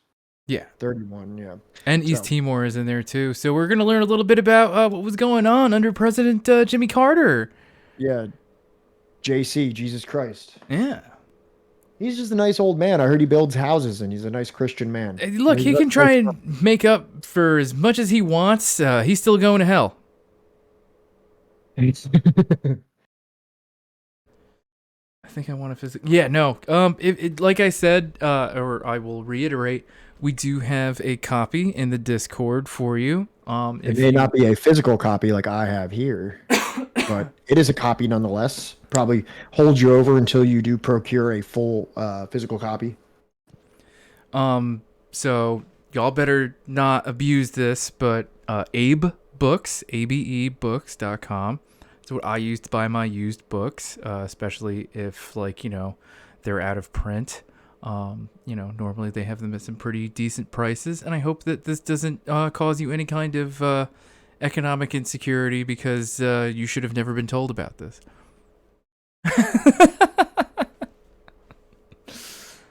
Yeah, it's like when I found out about PayPal's Pay in 4, I was like, well, there goes all my financial security.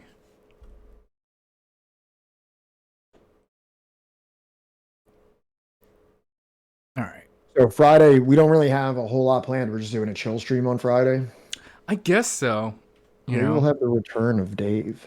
Maybe we will have David return. Trying to think.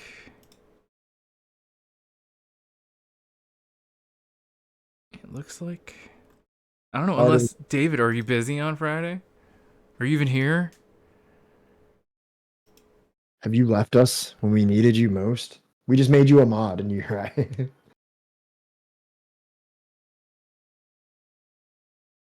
Gotta go bathe in the waters. Yeah, no, I gotta watch Mandalore with the wife. Is it new? Yeah, it's the new season. Season 3 or 4, I think. I don't know. And it just started?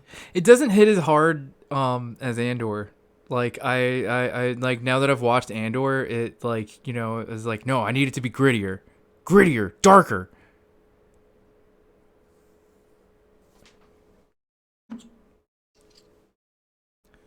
Yeah, I did. I did watch Book of Boba Fett, and as a giant Star Wars nerd, fucking could have been done better. It kind of mid, very strong mid. I don't blame you, Wilco. It's all too much. I would say if anything, watch Andor and then ignore literally everything else, unless you're just like watching it to thirst after Pedro Pascal, who is like, you see his face in maybe like 2 episodes, and that's about it.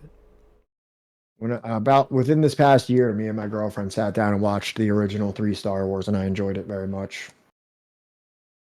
I haven't gotten into the new stuff. Like Wilco, I haven't gotten into any of the new stuff. But I mean, as far as new stuff goes, those first 3 are just I can still like recite most of the lines in those movies. I watched them so much when I was a kid. Right. I mean, as far as like Star Wars content, the first 3 are untouchable to me. Empire Strikes Back is my favorite.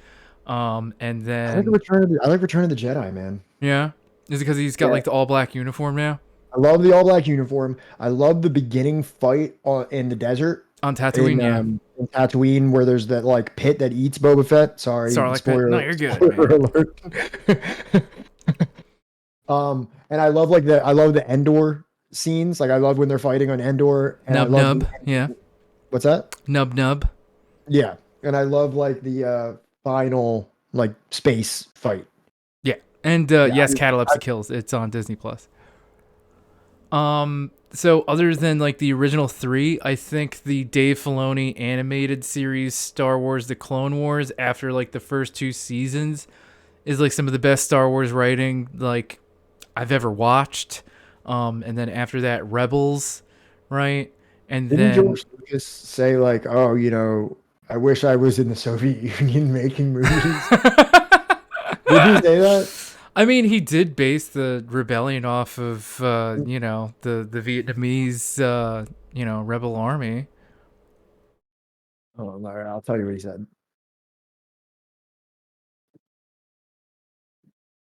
We're trying not to use that word, Robbo. What word was it? Viet Cong? Yeah. Yeah. Turns out that's a slur. Here, wait, can you bring this up for me? Can we just bring this up so we can all watch it? I just want to hear, of course, while we're talking about Star Wars, about old Georgie Luke.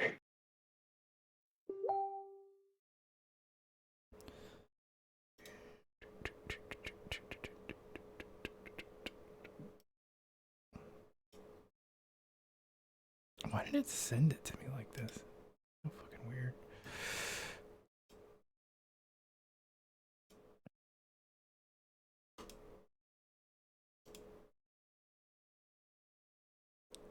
Come on, computer. Come on. What the fuck? Well, folks, Johnny's over here with a wired connection. Aren't popular. And you can say that going in. One of the reasons I retired is so I could make movies that aren't popular. Because in the world we live in the system we've created for ourselves in terms of it's a big industry, you cannot lose money. So the point is that you're forced to make a particular kind of movie. And I used to say this all the time when people, you know, back when Russia was the Union of Soviet Socialist Republics. And they'd say, "Oh, but aren't the fact that he referred to it as that specifically?" I think there's a lot of people that if you were like, "What does USSR stand for?" Like, it's like I think only tankies could actually say it. I don't even think I could say it. Like, I think if I was on the spot, I would say it wrong. Right. The fact that he referred to it so formally and respectfully in the correct order for it to spell out correct. Like, what? I'm just so glad that you're in America. I said, well, I know a lot of Russian filmmakers. They have a lot more freedom than I have. All they have to do is be careful about criticizing the government. Otherwise, they can do anything they want. And so what do you have to do? You have to adhere to a very narrow line of commercialism. And there's only certain... look, when I started in the 70s, it was like this. You know, I could say Russia was like this, but we were like this. You could do a certain kind of movie. And I flaunted that system. I mean, THX, my first film, is definitely not an American film, and I shoved it in sideways. Francis helped me trick the studio. Yeah, right. They would have never let me make that movie if they knew what I was doing.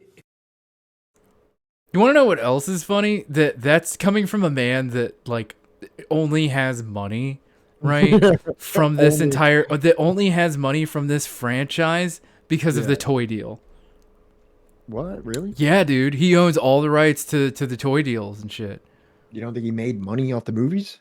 I mean, he did, but I think that like they took a larger cut from the movies. Let me double check. Again, what movie was he fucking talking about? What was that first movie that he said? Like THX 1138. You never seen that? No. Oh, dude, THX 1138's lit. Fucking definitely check that out. It's definitely like it's like a student film. Wicked Gay Skelter knew about it. Yeah. Fucking.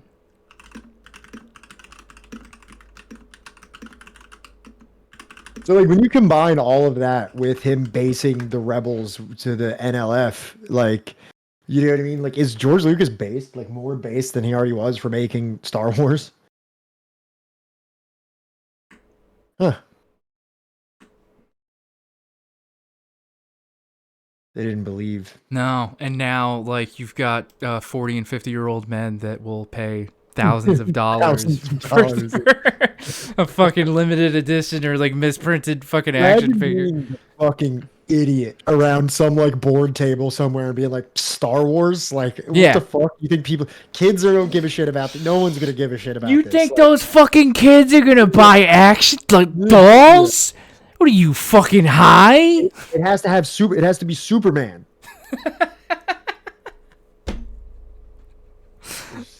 You'd be better off making money off of like maybe comic book spin-offs or something. Yeah. Get out of here, kid. American Graffiti is pretty good too. Your sci-fi space movies. Your sci-fi space opera. What are you? Opera. Oh man. Star Wars came out before Star Trek, right? No. Star Trek was before Star Wars. Yes. Oh, And when okay. Star Trek originally came out, Star Trek was actually had a lot more female fans than male fans, right? Because it had like a lot more of like a plot and there was like drama and stuff going on. And that's like back in the day. Now it's like, probably, maybe a little bit mixed, but I would say for a little while there, it was like a predominantly like male fan base. Oh yeah, for sure. There was like, the comic book guy from The Simpsons.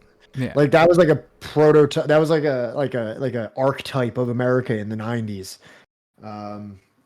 LOL Spaceballs couldn't make toy merch because it would look too much like Star Wars merch. That's why they joke about the toys in the movie. Yeah. I loved Spaceballs when I was young, man. Yeah, Spaceballs is great. My sister I had haven't like a watched it in a while. phase where she, she's the kind of person that rewatches a movie like over and over again for a period of time, and Spaceballs was that movie for a hot minute. Fuck, Mel Brooks was fucking brilliant. Yeah. Didn't Mel Brooks do Blazing Saddles? Yes, that movie that every boomer for the end of time will say, that movie couldn't get made today. Bro, it's not that bad. It's kind of tame. It's just it's actually like funny. Yeah. And I love when they have to like lure in the Klan members. So they send I always call him Leon Felt. What's his name? What's his actual name? Who? The black guy from Blazing fuck, Saddles. I don't remember his name.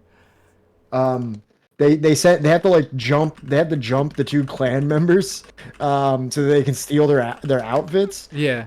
They send him up to him. Cleavon Little. Cleavon Little. He walks up to him and just goes, "Where the white women at?" Cleavon Little, yeah. That's a funny movie, man. Yeah. No, And for some reason, dude, it's not like, you got to realize we went through shit like American Pie. Like they're literally like raping people and like putting like in Van Wilder, they're putting like dog jizz into pastries and stuff like that. Like there is nothing in this movie that like for some reason wouldn't get, and especially not only that, like it has a black protagonist. Like, you know what I mean? Like it's like My wife was rewatching what the fuck is that movie with what's his name? The kid from Arrested Development. Michael Cera? Yeah. What's that movie he was in where he plays like in a band? Bad? What? Oh, I said super bad. I don't know. No, the other one that like he was really, it's like based off a comic book or some shit. Oh, the fuck. Chat, help me out. Tris Scott Pilgrim, that's it. Yeah. She was rewatching that last night, and it's just that opening scene where like, they're saying, so you're dating a high schooler now, and they're like, how old are you now? Like 28, and he's like 22, and I'm just like, still weird. We If were, one of my it's- friends was yeah. 22 and they were dating someone in high school, I'd be like, what the fuck, dude? Well, I mean, and obviously we can go back to, what is it, like fat? Yeah, electable area. Yeah, where all the white women at? And then they jump the Klan members and put on, and then after they put it on, after they put it on, they're like, oh, I like this. That's what he's saying while he's wearing it. oh my god. So yeah, Scott Pilgrim. There's a lot of weird shit in that movie too.